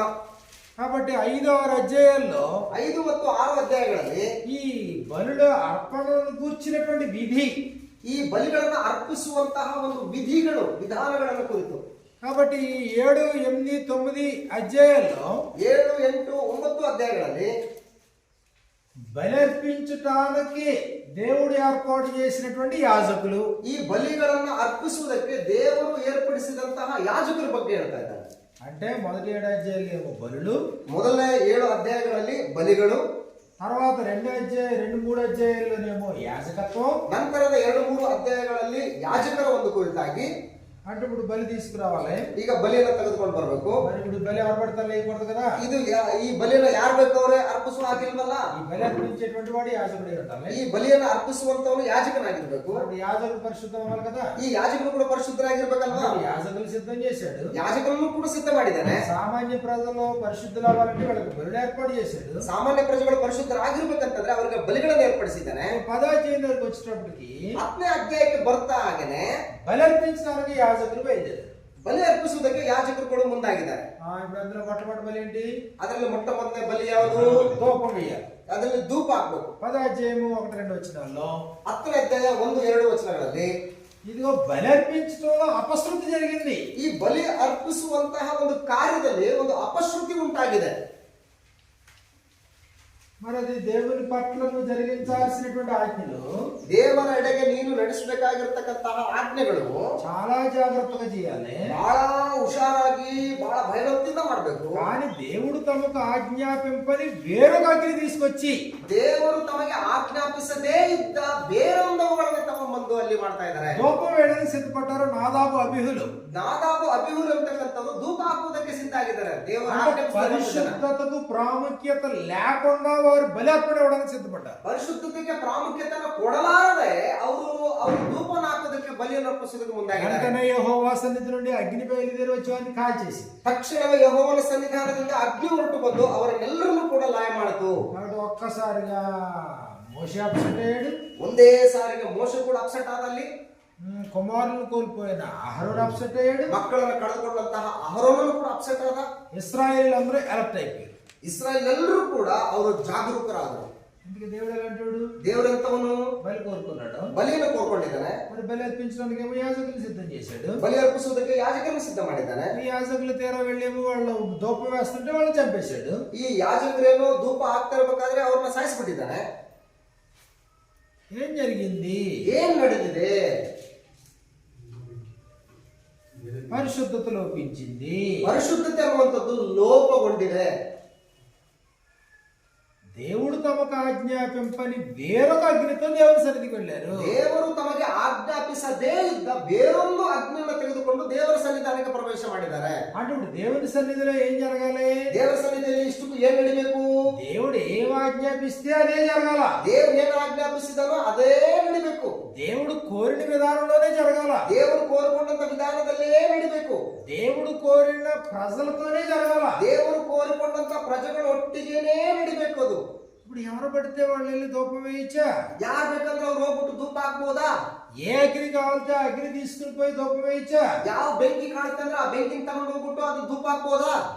ఇదిగో మొట్టమొదట వార్నింగ్, డివైన్ వార్నింగ్. ఇది ಮೊಟ್ಟ ಮೊದಲನೇದಾಗಿ ದೈವಿಕವಾದಂತ ಒಂದು ಎಚ್ಚರಿಕೆ, ಒಂದು ವಾರ್ನಿಂಗ್ ಅನ್ನು ಇಲ್ಲಿ ನೋಡ್ತಾರೆ. 10వ అధ్యాయంలో ఎప్పుడైతే అహరోను ప్రధాన యాజకుడు ಆ 10ನೇ ಅಧ್ಯಾಯದಲ್ಲಿ ಮಹಾಯಾಜಕನಾದಂತ ಆರೋನನು అతని కుమారులే బలైపోయారు. ಆತನ ಮಕ್ಕಳೇ ಇಲ್ಲಿ ಬಲಿಯಾಗಿಬಿಟ್ಟಿದ್ದಾರೆ. యెహోవా సన్నిధి నుంచి అగ్ని వచ్చి ఇద్దరిని కాల్చేసి ಯೆಹೋವನ ಸನ್ನಿಧಾನದಿಂದ ಬೆಂಕಿ ಹೊರಟು ಬಂದು ಅವರಿಬ್ಬರನ್ನು ಕೂಡ ನಾಶ ಮಾಡ್ಬಿಡ್ತು. ఇప్పుడు మళ్ళీ అక్కడ నుంచి దేవుడు ఏం చెప్పడం మొదలెట్టాడంటే, ಈಗ ದೇವರು ಅಲ್ಲಿಂದ ಮತ್ತೆ ಏನ್ ಹೇಳೋದಕ್ಕೆ ಮುಂದಾದ್ರು ಅಂತಂದ್ರೆ, లేదు ఇంకా మీరు పరిశుద్ధంగా ఉండాలి, ಇನ್ನೂ ನೀವು ಪರಿಶುದ್ಧರಾಗಿರ್ಬೇಕು, నీతో పాటు నేను కూడా నివసిస్తాను, ನಿಮ್ಮೊಟ್ಟಿಗೆ ನಾನು ಕೂಡ ವಾಸ ಮಾಡ್ತೇನೆ, నాతో ఉండేటువంటి మీరు పరిశుద్ధంగా కొనసాగాలి, ನನ್ನೊಟ್ಟಿಗಿರ್ತಕ್ಕಂಥ ನೀವುಗಳು ಪರಿಶುದ್ಧರಾಗಿ ಮುಂದುವರಿಬೇಕು. కాబట్టి ఇదిగో మీ ఆహారపు అలవాట్లు మార్చుకోండి. ಆದ್ರಿಂದ ನಿಮ್ಮ ಆಹಾರ ಪದ್ಧತಿಗಳನ್ನ ನೀವು ಬದಲಾಯಿಸಿಕೊಳ್ಳಿ. అది 11వ అధ్యాయం. ಅದು 11ನೇ ಅಧ್ಯಾಯ. ఏం తినాలి ఏం తినకూడదు చెప్పాడు. 11ನೇ ಅಧ್ಯಾಯ ಯಾಜಕ ಕಾಂಡ 11ನೇ ಅಧ್ಯಾಯದಲ್ಲಿ ಏನ್ ತಿನ್ಬೇಕು ಏನ್ ತಿನ್ಬಾರ್ದು ಹೇಳ್ತಾ ಇದ್ದಾರೆ. కాబట్టి మీరు తినే పదార్థాలను బట్టి అపవిత్రం చేసుకోవద్దు. ನೀವು ತಿನ್ನುವಂತ ಆಹಾರ ಪದಾರ್ಥಗಳಿಂದ ನಿಮ್ಮನ್ನು ನೀವು ಅಶುದ್ಧ ಮಾಡ್ಕೊಳ್ಬೇಡಿ. ఇదిగో 12వ అధ్యాయంలో మనం చూసినప్పుడు 12ನೇ ಅಧ್ಯಾಯದಲ್ಲಿ ನೋಡುವಾಗ ఇదిగో మీరు పరిశుద్ధంగా ఉండాలి అంటే పురుటాలి జన్మనిచ్చినటువంటి తల్లి ఎలా పరిశుద్ధంగా ఉండాలో చెప్పాడు. ನೀವು ಪರಿಶುದ್ಧರಾಗಿರುವಂತದ್ರಲ್ಲಿ ಬಾಣಂತಿಯರು ಯಾವ ರೀತಿಯಾಗಿ ಪರಿಶುದ್ಧರಾಗಿರ್ಬೇಕು, ಮಗುವನ್ನು ಎತ್ತಂತ ಬಾಣಂತಿಯರು ಯಾವ ರೀತಿ ಪರಿಶುದ್ಧರಾಗಿರ್ಬೇಕು. ఒకవేళ 13, 14 అధ్యాయంలో ಒಂದು ವೇಳೆ 13, 14ನೇ ಅಧ್ಯಾಯದಲ್ಲಿ ఇదిగో ఒకవేళ మీకు ఏదైనా కుష్టు వ్యాధి వస్తే, ಒಂದು ವೇಳೆ ನಿಮಗೆ ಏನಾದ್ರೂ ಕುಷ್ಠರೋಗ ಬಂದ್ರೆ అలాంటి వాడు తను తాను పవిత్రం చేసుకోవడానికి ఊరికి అవతలకి వెళ్ళాలి. ಆವಾಗ ತನ್ನನ್ನು ತಾನು ಪರಿಶುದ್ಧ ಮಾಡ್ಕೊಳ್ಳೋದಕ್ಕೆ ಊರು ಹೊರಗಡೆ ಹೋಗ್ಬೇಕು. కాబట్టి 13, 14 అధ్యాయంలో కుష్టు వ్యాధిని గురించినటువంటి విధులు, 13, 14ನೇ ಅಧ್ಯಾಯದಲ್ಲಿ ಕುಷ್ಠರೋಗಕ್ಕೆ ಸಂಬಂಧಪಟ್ಟಂತ ವಿಧಿ ವಿಧಾನಗಳು. అప్పుడు 15వ అధ్యాయంలో మనం చూసినప్పుడు 15ನೇ ಅಧ್ಯಾಯನ ನೋಡುವಾಗ దేహానికి సంబంధించిన ఏవైనా స్రావకాలు ఉంటే, ದೇಹಕ್ಕೆ ಸಂಬಂಧಪಟ್ಟಂತ ಯಾವುದಾದ್ರೂ ಒಂದು ಸ್ರಾವ, ಒಂದು ಗಾಯ, ಇವೆಲ್ಲ ಸ್ರಾವಗಳು ಉಂಟಾದ್ರೆ ఆ స్రావాల వలన నువ్వు అపవిత్రం చేసుకోకూడదు. ಆ ಸ್ರಾವದಿಂದಾಗಿ ನಿನ್ನನ್ನು ನೀನು ಅಪರಿಶುದ್ಧನಾಗಿ ಮಾಡ್ಕೊಳ್ಬಾರ್ದು. కాబట్టి వారి 18, 19 అధ్యాయులేమో వారి వివాహ బంధాల గురించి మాట్లాడాడు. 18, 19ನೇ ಅಧ್ಯಾಯಗಳಲ್ಲಿ ಅವರ ವಿವಾಹ ಸಂಬಂಧಗಳ ವಿಷಯದಲ್ಲಿ ಮಾತಾಡ್ತಾ ಇದ್ದಾನೆ. ఇదిగో నువ్వు పరిశుద్ధంగా ఉండాలంటే నీ లైంగిక సంబంధాలు ఎలా ఉండాలి, ನೀನು ಪರಿಶುದ್ಧರಾಗಿರ್ಬೇಕಂತಂದ್ರೆ ನಿಮ್ಮ ಲೈಂಗಿಕ ಸಂಬಂಧಗಳು ಯಾವ ರೀತಿ ಇರಬೇಕು, ఎవరిని పెళ్లి చేసుకోవాలి ఎవరిని పెళ్లి చేసుకోకూడదు, ನೀನು ಯಾರನ್ನ ಮದುವೆ ಮಾಡ್ಕೋಬೇಕು ಯಾರನ್ನ ಮದುವೆ ಮಾಡ್ಕೋಬಾರ್ದು ಅನ್ನುವಂಥದ್ದು. నీకు ఉన్నటువంటి కామవాంఛ ఎవరితో తీర్చుకోవాలి ఎవరితో తీర్చుకోకూడదు, ನಿನಗಿರ್ತಕ್ಕಂಥ ಕಾಮದ ಒಂದು ಕೋರಿಕೆಯನ್ನ ಯಾರೊಟ್ಟಿಗೆ ನೀನು ತೀರಿಸ್ಕೊಳ್ಬೇಕು ಯಾರೊಟ್ಟಿಗೆ ನೀನು ತೀರಿಸ್ಕೊಳ್ಬಾರ್ದು ಅನ್ನುವಂಥದ್ದು ಹೇಳ್ತಾ ಇದ್ದಾರೆ. ఇప్పుడు ఇవన్నీ ఎందుకు చెప్తున్నాడు? ఇవన్నీ ಇವೆಲ್ಲ ಯಾಕೆ ಹೇಳ್ತಾ ಇದ್ದೀನಿ? ಇವೆಲ್ಲ నేను పరిశుద్ధుడిని, ನಾನು ಪರಿಶುದ್ಧನು, నన్ను ఆరాధించి మీరు, ನನ್ನನ್ನು ಆರಾಧಿಸುವಂತ ನೀವುಗಳು, నాతో నిబంధన చేసుకున్న మీరు, ನನ್ನೊಟ್ಟಿಗೆ ಒಡಂಬಡಿಕೆಯನ್ನು ಮಾಡಿಕೊಂಡಂತ ನೀವುಗಳು, మీరు పరిశుద్ధంగా ఉండాలి. ನೀವು ಕೂಡ ಪರಿಶುದ್ಧರಾಗಿರ್ಬೇಕು. నీ ఆహారపు అలవాట్లు మార్చుకో, ನಿಮ್ಮ ಆಹಾರದ ಒಂದು ಪದ್ಧತಿಗಳನ್ನು ನೀವು ಬದಲಾಯಿಸಿಕೊಳ್ಳಿ. ఇదిగో 19వ అధ్యాయంలో నీ దినచర్య మార్చుకో, 19ನೇ ಅಧ್ಯಾಯದಲ್ಲಿ ನಿಮ್ಮ ದಿನನಿತ್ಯದ ಕಾರ್ಯ ಚಟುವಟಿಕೆಗಳನ್ನು ನೀವು ಬದಲಾಯಿಸಿಕೊಳ್ಳಿ. ఇదిగో 12వ అధ్యాయంలో జన్మనిచ్చినటువంటి తల్లి జీవితాన్ని గురించి చెప్పాడు. 12ನೇ అధ్యాయದಲ್ಲಿ ಬಾಣಂತಿಯರ ಒಂದು ಶುದ್ಧೀಕರಣ ಯಾವ ರೀತಿ ಇದೆ ಅನ್ನೋದನ್ನ ಹೇಳ್ತಾ ಇದ್ದಾರೆ. కాబట్టి దేహానికి సంబంధించి కానీ లైంగిక సంబంధాలకు సంబంధించిన కానీ ఇదిగో నువ్వు పరిశుద్ధంగా పరిశుద్ధంగా పరిశుద్ధంగా నేను చెప్పినట్టుగా నువ్వు చెయ్యాలి. ಈ ದೇಹಕ್ಕೆ ಸಂಬಂಧಪಟ್ಟಂತವುಗಳ ವಿಷಯದಲ್ಲಾಗ್ಲಿ ಲೈಂಗಿಕ ಒಂದು ವಿಷಯದಲ್ಲಾಗ್ಲಿ ನೀವು ಈ ರೀತಿ ಮಾಡ್ಕೊಂಡು ಪರಿಶುದ್ಧರಾಗಿರ್ಬೇಕು. 20వ అధ్యాయంలో 20ನೇ ಅಧ್ಯಾಯದಲ್ಲಿ ఇదిగో దుష్కామ ప్రవర్తన గురించి మాట్లాడుతున్నాడు. ನಿಮ್ಮ ಒಂದು ದುಷ್ಕ್ರಿಯೆಗಳ ಒಂದು ವಿಷಯಗಳಲ್ಲಿ ಇಲ್ಲಿ ಮಾತಾಡ್ತಾ ಇದ್ದಾರೆ. అలాంటి వానికి మరణశిక్షే అన్నాడు. 20వ అధ్యాయం మొత్తం మరణశిక్ష మరణశిక్ష మరణశిక్ష చెప్పాడు. 20ನೇ ಅಧ್ಯಾಯದಲ್ಲಿ ದುರಾಚಾರಿಗಳಿಗೆ ನೇಮಕವಾದಂತ ಶಿಕ್ಷೆಗಳು ಮರಣಶಿಕ್ಷೆ ಮರಣಶಿಕ್ಷೆ ಮರಣಶಿಕ್ಷೆ ಅಂತ ಹೇಳ್ತಾ ಇದ್ದಾರೆ. 7, 8 వచనాలు మనం చూసినప్పుడు 7 ಮತ್ತು 8ನೇ ವಚನ ನೋಡುವಾಗ కావున మిమ్మును మీరు పరిశుద్ధపరచుకొని పరిశుద్ధులై ఉండుడి. ನಾನು ನಿಮ್ಮ ದೇವರಾದ ಯೆಹೋವನಾಗಿರುವುದರಿಂದ ನೀವು ನನ್ನವರಾಗಿ ಪರಿಶುದ್ಧರಾಗಿರಬೇಕು. నేను మీ దేవుడినైన యెహోవాను. ನಾನು ನಿಮ್ಮ ದೇವರಾದ ಯೆಹೋವನಾಗಿರುವುದರಿಂದ మీరు నా కట్టడలను ఆచరించి వాటిని అనుసరింపవలను. నేను మిమ్మల్ని పరిశుద్ధపరిచే యెహోవాను. ನನ್ನ ಆಜ್ಞೆಗಳನ್ನು ಅನುಸರಿಸಿ ನಡೆಯಬೇಕು. ನಾನು ನಿಮ್ಮನ್ನು ಪರಿಶುದ್ಧ ಜನವಾಗುವಂತೆ ಮಾಡುವ ಯೆಹೋವನು. 20వ అధ్యాయము 26వ వచనంలో 20ನೇ ಅಧ್ಯಾಯ 26ನೇ ವಚನದಲ್ಲಿ మీరు నాకు పరిశుద్ధులై ఉండవలెను. ನೀವು ನನಗೆ ಪರಿಶುದ್ಧರಾಗಿರಬೇಕು. యెహోవాను నేను పరిశుద్ధుడను. ಯೆಹೋವನೆಂಬ ನಾನು ಪರಿಶುದ್ಧನಾಗಿದ್ದೇನೆ. మీరు నా వారై ఉన్నట్లు అన్ని జనుల్లో నుండి మిమ్మల్ని వేరుపరిచితిని. ಮತ್ತು ನೀವು ನನ್ನ ಜನರಾಗುವಂತೆ ನಿಮ್ಮನ್ನು ಇತರ ಜನಾಂಗಗಳಿಂದ ಪ್ರತ್ಯೇಕಿಸಿದ್ದೇನೆ. కాబట్టి 21వ అధ్యాయంలో 21ನೇ ಅಧ್ಯಾಯದಲ್ಲಿ యాజకులైనటువంటి వారు ఎంత పరిశుద్ధంగా ఉండాలో చెప్పాడు. ಯಾಜಕರು ಆದಂತವರು ಎಷ್ಟು ಪರಿಶುದ್ಧರಾಗಿರ್ಬೇಕು ಅನ್ನೋದನ್ನ ಹೇಳ್ಕೊಡ್ತಾರೆ. 22వ అధ్యాయంలో 22ನೇ ಅಧ್ಯಾಯಗಳಲ್ಲಿ మీరు అర్పించేటువంటి అర్పణలు ఎంత పరిశుద్ధంగా ఉండాలో చెప్పాడు. ನೀವು ಅರ್ಪಿಸುವಂತಹ ಒಂದು ಅರ್ಪಣೆಗಳು ಎಷ್ಟು ಪರಿಶುದ್ಧವಾಗಿರ್ಬೇಕು ಅನ್ನೋದನ್ನ ಹೇಳ್ತಾ ಇದ್ದಾರೆ. 31వ వచనం 22, 31 నుంచి మనం చూసినప్పుడు 22ನೇ ಅಧ್ಯಾಯ 31ನೇ ವಚನದಿಂದ ನೋಡಿದ್ರೆ, నేను నా ఆజ్ఞలను అనుసరించి వాటి ప్రకారం నడుచుకొనవలెను. ನೀವು ನನ್ನ ಆಜ್ಞೆಗಳನ್ನು ಅನುಸರಿಸಿ ನಡೆಯಬೇಕು. నేను యెహోవాను, ನಾನು ಯೆಹೋವನು, నా పరిశుద్ధ నామమును అపవిత్రపరచకూడదు. ನನ್ನ ಪರಿಶುದ್ಧ ನಾಮದ ಘನತೆಗೆ ಕುಂದು ತರಬಾರದು. నేను ఇశ్రాయేలీయుల్లో నన్ను పరిశుద్ధునిగా చేసుకొందును. ಇಸ್ರಾಯೇಲರಲ್ಲಿ ನಾನು ಪರಿಶುದ್ಧನೆಂದು ಎಣಿಸಲ್ಪಡಬೇಕು. నేను మిమ్మును పరిశుద్ధపరిచి యెహోవాను. ನಾನು ನಿಮ್ಮನ್ನು ನನ್ನ ಸೇವೆಗೆ ಪ್ರತಿಷ್ಠಿಸಿಕೊಂಡ ಯೆಹೋವನು. ఏంటి ఎందుకని ఆయన ఏం కోరుతున్నాడు దేవుడు? ಇಷ್ಟಕ್ಕೂ ದೇವರು ಏನ್ ಕೋರ್ತಾ ಇದ್ದಾನೆ? తనతో నిబంధన చేసుకున్నటువంటి జనులు, ತನ್ನೊಟ್ಟಿಗೆ ಒಡಂಬಡಿಕೆಯನ್ನು ಮಾಡಿಕೊಂಡಂತಹ ಜನಗಳು తన్ను ఆరాధించు వారే ఉండుట కొరకు ತನ್ನನ್ನು ಆರಾಧಿಸುವವರಾಗಿರ್ಲಿಕ್ಕಾಗುವ ಹಾಗೆ తమ్మును తాము పరిశుద్ధపరచుకోవాలి. ತಮ್ಮನ್ನು ತಾವು ಪರಿಶುದ್ಧಗೊಳಿಸಿಕೊಳ್ಳಬೇಕು. దేవుడు పరిశుద్ధుడై ఉన్న ప్రకారం పరిశుద్ధులై ఉండాలి. ದೇವರು ಪರಿಶುದ್ಧರಾಗಿರುವ ಪ್ರಕಾರವೇ ಅವರುಗಳು ಕೂಡ ಪರಿಶುದ್ಧರಾಗಿರ್ಬೇಕು. 23వ అధ్యాయంలో ఇదిగో మీరు నాకు పండుగలు ఆచరించాలన్నాడు. 23ನೇ ಅಧ್ಯಾಯದಲ್ಲಿ ಈಗೋ ನೀವು ನನಗೆ ಹಬ್ಬಗಳನ್ನು ಮಾಡಬೇಕು ಅಂತ ಹೇಳ್ತಾ ಇದ್ದಾನೆ. 25వ అధ్యాయంలో సునాద సంవత్సరాలను గురించిన సంగతులు తెలియజేశాడు. 25ನೇ ಅಧ್ಯಾಯದಲ್ಲಿ ಸಬ್ಬತ್ ವರ್ಷಗಳನ್ನು ಜುಬಿಲಿ ಎಂಬ ಬಿಡುಗಡೆ ಸಂವತ್ಸರಗಳನ್ನು ಕುರಿತು ಹೇಳ್ತಾ ಇದ್ದಾನೆ. 26వ అధ్యాయంలో ఇదిగో మీరు విధేయులై ఉండాలి, విధేయత అవిధేయతను గురించిన సంగతులు చెప్పాడు. 26ನೇ ಅಧ್ಯಾಯದಲ್ಲಿ ವಿಧೇಯತೆ ಮತ್ತು ಅವಿಧೇಯತೆಗಳ ವಿಷಯದಲ್ಲಿ ಮಾತಾಡ್ತಾ ಇದ್ದಾನೆ. 27వ అధ్యాయంలో మొక్కుబళ్ళు దశమ భాగాల గురించిన సంగతులు చెప్పాడు. 27ನೇ ಅಧ್ಯಾಯದಲ್ಲಿ ಹರಕೆಗಳನ್ನು ಮತ್ತು ದಶಮಾಂಶಗಳನ್ನು ಕುರಿತು ಹೇಳ್ತಾ ಇದ್ದಾನೆ. ఇప్పుడు మొత్తం ఈ 27 అధ్యాయాల్లో కూడా ಈ ಒಟ್ಟು 27 ಅಧ್ಯಾಯಗಳಲ್ಲಿ ಕೂಡ పాపం చేసినటువంటి తన ప్రజలు, ಪಾಪ ಮಾಡಿದಂತಹ ತನ್ನ ಪ್ರಜೆಗಳು నిబంధన చేసుకోవడానికి ఇష్టపడ్డారు కాబట్టి దేవునితో ಒಡಂಬಡಿಕೆ ಮಾಡಿಕೊಳ್ಳುವುದಕ್ಕೆ ದೇವರೊಟ್ಟಿಗೆ ಅವರು ಇಷ್ಟಪಟ್ಟಿದ್ದರಿಂದ, నిబంధన ప్రజలు తనను ఆరాధించాలి కాబట్టి, ನಿಬಂಧನೆಗೆ ಸಂಬಂಧಪಟ್ಟಂತ ಪ್ರಜೆಗಳು ತನ್ನನ್ನು ಆರಾಧಿಸಬೇಕಾಗಿರೋದ್ರಿಂದ, తాను పరిశుద్ధుడే ఉన్న ప్రకారం ತಾನು ಪರಿಶುದ್ಧರಾಗಿರುವ ಪ್ರಕಾರವೇ వారు కూడా పరిశుద్ధంగా ఉండాలి. ಅವರು ಕೂಡ ಪರಿಶುದ್ಧವಾಗಿರಬೇಕು. మిగిలిన ప్రపంచంలో ఉన్న మిగిలిన ప్రజలందరూ వేరు, ಉಳಿದ ಲೋಕದಲ್ಲಿರ್ತಕ್ಕಂಥ ಎಲ್ಲಾ ಜನಗಳು ಬೇರೆನೆ. ಅವರು వారి అలవాట్లు వేరు, ಅವರ ಒಂದು ಹವ್ಯಾಸಗಳು ಬೇರೆ ಬೇರೆ, జీవిత విధానం వేరు, ಅವರ ಜೀವಿತ ವಿಧಾನಗಳು ಬೇರೆ, వారి వివాహాలు వేరు, ಅವರ ವಿವಾಹಗಳು ಬೇರೆ, వారు తినేటువంటి తిండి ఆహార పదార్థాల నియమాలు వేరు, ಅವರು ತಿನ್ನುವಂತಹ ತಿಂಡಿ ಪದಾರ್ಥಗಳ ಒಂದು ಆಹಾರ ಪದ್ಧತಿಗಳು ಬೇರೆ. కానీ నా ప్రజలైతే ಈಗ ನನ್ನ ಪ್ರಜೆಗಳಾಗಿರುವುದಂದ್ರ వైవాహిక పరిశుద్ధత అవసరం, ನಿಮ್ಮ ವೈವಾಹಿಕ ಜೀವಿತ ಪರಿಶುದ್ಧವಾಗಿರಬೇಕು. వారు తినేటువంటి తిండి వలన పరిశుద్ధత అవసరం, ಅವರು ತಿನ್ನುವಂತಹ ಆಹಾರ ಪದ್ಧತಿಗಳಲ್ಲಿ ಪರಿಶುದ್ಧರಾಗಿರಬೇಕು. వారి దినచర్యలో మార్పు అవసరం, ಅವರ ದಿನನಿತ್ಯದ ಕಾರ್ಯಚಟುವಟಿಕೆಗಳಲ್ಲಿ ಬದಲಾವಣೆಗಳು ಬೇಕು. తిరిగి వారు అర్పించేటువంటి అర్పణలో మొక్కుబళ్ళు అవసరం. ಅವರು ಅರ್ಪಿಸುವಂತಹ ಅರ್ಕೆಗಳಲ್ಲಿ ಅವು ಬಹಳ ಅವಶ್ಯಕತವಾಗಿದ್ದಾವೆ. కాబట్టి ఇదిగో లేవియకాండం అంతా ఏం చేస్తుందంటే నేను పరిశుద్ధుడైన ప్రకారం మీరు పరిశుద్ధంగా ఉండాలి. ఎందుకు? ಈ ಯಾಜಕಕಾಂಡ ಪುಸ್ತಕ ಎಲ್ಲವೂ ಕೂಡ ನಾನು ಪರಿಶುದ್ಧರಾಗಿರುವ ಪ್ರಕಾರ ನೀವು ಪರಿಶುದ್ಧರಾಗಿರಬೇಕು ಅಂತ ಹೇಳ್ತಾ ಇದ್ದೇನೆ. ಯಾಕೆ? మీరు బలి అర్పించడానికే మీరు యోగ్యులై ఉండాలి కాబట్టి. ನೀವು ಬಲಿಗಳನ್ನು ಅರ್ಪಿಸುವುದಕ್ಕೆ ನೀವು ಯೋಗ್ಯರಾಗಿರಬೇಕು ಅಂತ ಹೇಳಿ.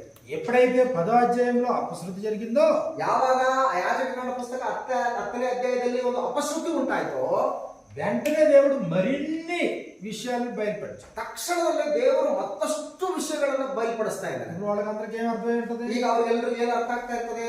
ఆల్రెడీ అహరోను కుమారులే చచ్చారు, ಆಲ್ರೆಡಿ ಆರೋನನ ಮಕ್ಕಳೇ ಸತ್ತೋಗಿದ್ದಾರೆ. మరి మిగిలిన వాళ్ళు ఇప్పుడు సాహసం చేస్తారా? ಈಗ ಉಳಿದಂತವರು ಸಾಹಸ ಮಾಡ್ತಾರ ಏನಾದ್ರು ತಪ್ಪು ಮಾಡೋದಕ್ಕೆ? ఇప్పుడు మందిరంలో పోవాలంటే ఒళ్ళు దగ్గర పెట్టుకుని పోరా? ಈ ಮಂದಿರದೊಳಗಡೆ ಹೋಗ್ಬೇಕಂತಂದ್ರೆ ಮೈ ಬಿಗ್ಗಿಯಾಗಿ ಇಟ್ಕೊಂಡು ಹೋಗ್ತಾರೆ ಇವಾಗ. ఇప్పుడు అక్కడ మందిరంలో అర్పణలు అర్పించాలంటే చాలా జాగ్రత్త వహించరా? ಅಲ್ಲಿ ಮಂದಿರದೊಳಗಡೆ ಅರ್ಪಣೆಗಳನ್ನು ಅರ್ಪಿಸ್ಬೇಕಂದ್ರೆ ಬಹಳ ಎಚ್ಚರಿಕೆಯಿಂದ ಇರ್ಬೇಕಾರೆ ಇವಾಗ. పరిశుద్ధతకు ప్రాముఖ్యత ఎవరా? ಪರಿಶುದ್ಧತೆಗೆ ಪ್ರಾಮುಖ್ಯತೆ ಕೊಡಲ್ವಾ ಈಗ ಅವರು? కాబట్టి ఇప్పుడు ప్రజలందరికీ అర్థమైంది, ಈಗ ಜನರೆಲ್ಲರೂ ಕೂಡ ಅರ್ಥ ಆಯ್ತು, దేవుడు పరిశుద్ధుడు, ದೇವರು ಪರಿಶುದ್ಧನು. పరిశుద్ధతతోనే ముందుకు కొనసాగాలి. ಪರಿಶುದ್ಧತೆ ಒಟ್ಟಿಗೆನೇ ಮುಂದಕ್ಕೆ ಹೋಗ್ಬೇಕು. ఎందుకంటే దేవుడు వారి మధ్యలో ఉండడానికి ఇష్టపడుతున్నాడు. ಯಾಕಂದ್ರೆ ದೇವರು ಅವರ ಮಧ್ಯದಲ್ಲಿ ಇರುವುದಕ್ಕೆ ಇಷ್ಟಪಡ್ತಾನಾಗಿರೋದ್ರಿಂದ, ఇదిగో నేను వారి మధ్యలో ఉంటాను కాబట్టి నా చుట్టూ ఉన్నటువంటి జనులు పరిశుద్ధంగా ఉంటారు. ಈಗ ನಾನು ಅವರ ಮಧ್ಯದಲ್ಲಿ ವಾಸ ಮಾಡ್ತಿರೋದ್ರಿಂದ ನನ್ನ ಸುತ್ತಮುತ್ತಲಿರ್ತಕ್ಕಂಥ ಜನಗಳೆಲ್ಲರೂ ಕೂಡ ಪರಿಶುದ್ಧರಾಗಿರ್ಬೇಕು. అపవిత్రతను అంటించుకోకూడదు, ಅಪವಿತ್ರತೆಯನ್ನು ಅಂಟಿಸಿಕೊಳ್ಳಬಾರದು. కాబట్టి అప్పుడైనా దేవుడు అదే లైన్, ఇప్పుడైనా అదే పద్ధతి. ಆಗಿರುವಂತ ದೇವರು ಅದೇ ಲೈನ್ ಅಲ್ಲಿ ಇದ್ದಾರೆ, ಈಗೂ ಕೂಡ ದೇವರು ಅದೇ ಲೈನ್ ಅಲ್ಲಿ ಇದ್ದಾರೆ. ఇప్పుడు ఆరాధించాలి అంటే ఎవరు ఆరాధించాలి? ಈಗ ಆರಾಧಿಸಬೇಕು ಅಂತಂದ್ರೆ ಯಾರು ಆರಾಧಿಸಬೇಕು? నిబంధనలో ఉన్నవారు, ಒಡಂಬಡಿಕೆಯಲ್ಲಿ ಇರ್ತಕ್ಕಂಥವರು, పరిశుద్ధపరచబడిన వారు, ಪರಿಶುದ್ಧಪಡಿಸಲ್ಪಟ್ಟಿರ್ತಕ್ಕಂಥವರು, పరిశుద్ధులుగా ఉండడానికి పిలువబడిన వారు, ಪರಿಶುದ್ಧರಾಗಿರುವುದಕ್ಕೆ ಕರೆಯಲ್ಪಟ್ಟಿರ್ತಕ್ಕಂಥವರು, వైవాహిక పరిశుద్ధత కలిగిన వారు, ವೈವಾಹಿಕ ಜೀವಿತದ ಪರಿಶುದ್ಧತೆಯನ್ನು ఇదిగో ಹೊಂದಿರತಕ್ಕಂಥವರು, తమ జీవితంలో ఆహారపు అలవాట్లలో పరిశుద్ధత కలిగిన ತಮ್ಮ వారు, ಜೀವಿತದಲ್ಲಿ ಆಹಾರದ ಒಂದು ಅಭ್ಯಾಸಗಳನ್ನು ప్రభు ಬದಲಾಯಿಸಿಕೊಂಡಿರ್ತಕ್ಕಂಥವರು, అయిన యేసుక్రీస్తు వారి యొక్క ఉపదేశాన్ని గౌరవించేవారు, ಕರ್ತನಾದ ಯೇಸು ಕ್ರಿಸ್ತನ ಉಪದೇಶವನ್ನು ಗೌರವಿಸುವಂತವರು, అపోస్తలుల బోధలో కొనసాగేటువంటి వారు ఆరాధించారు. ಅಪೊಸ್ತಲರ ಬೋಧನೆಯನ್ನು ಮುಂದುವರಿತಕ್ಕಂಥವರು.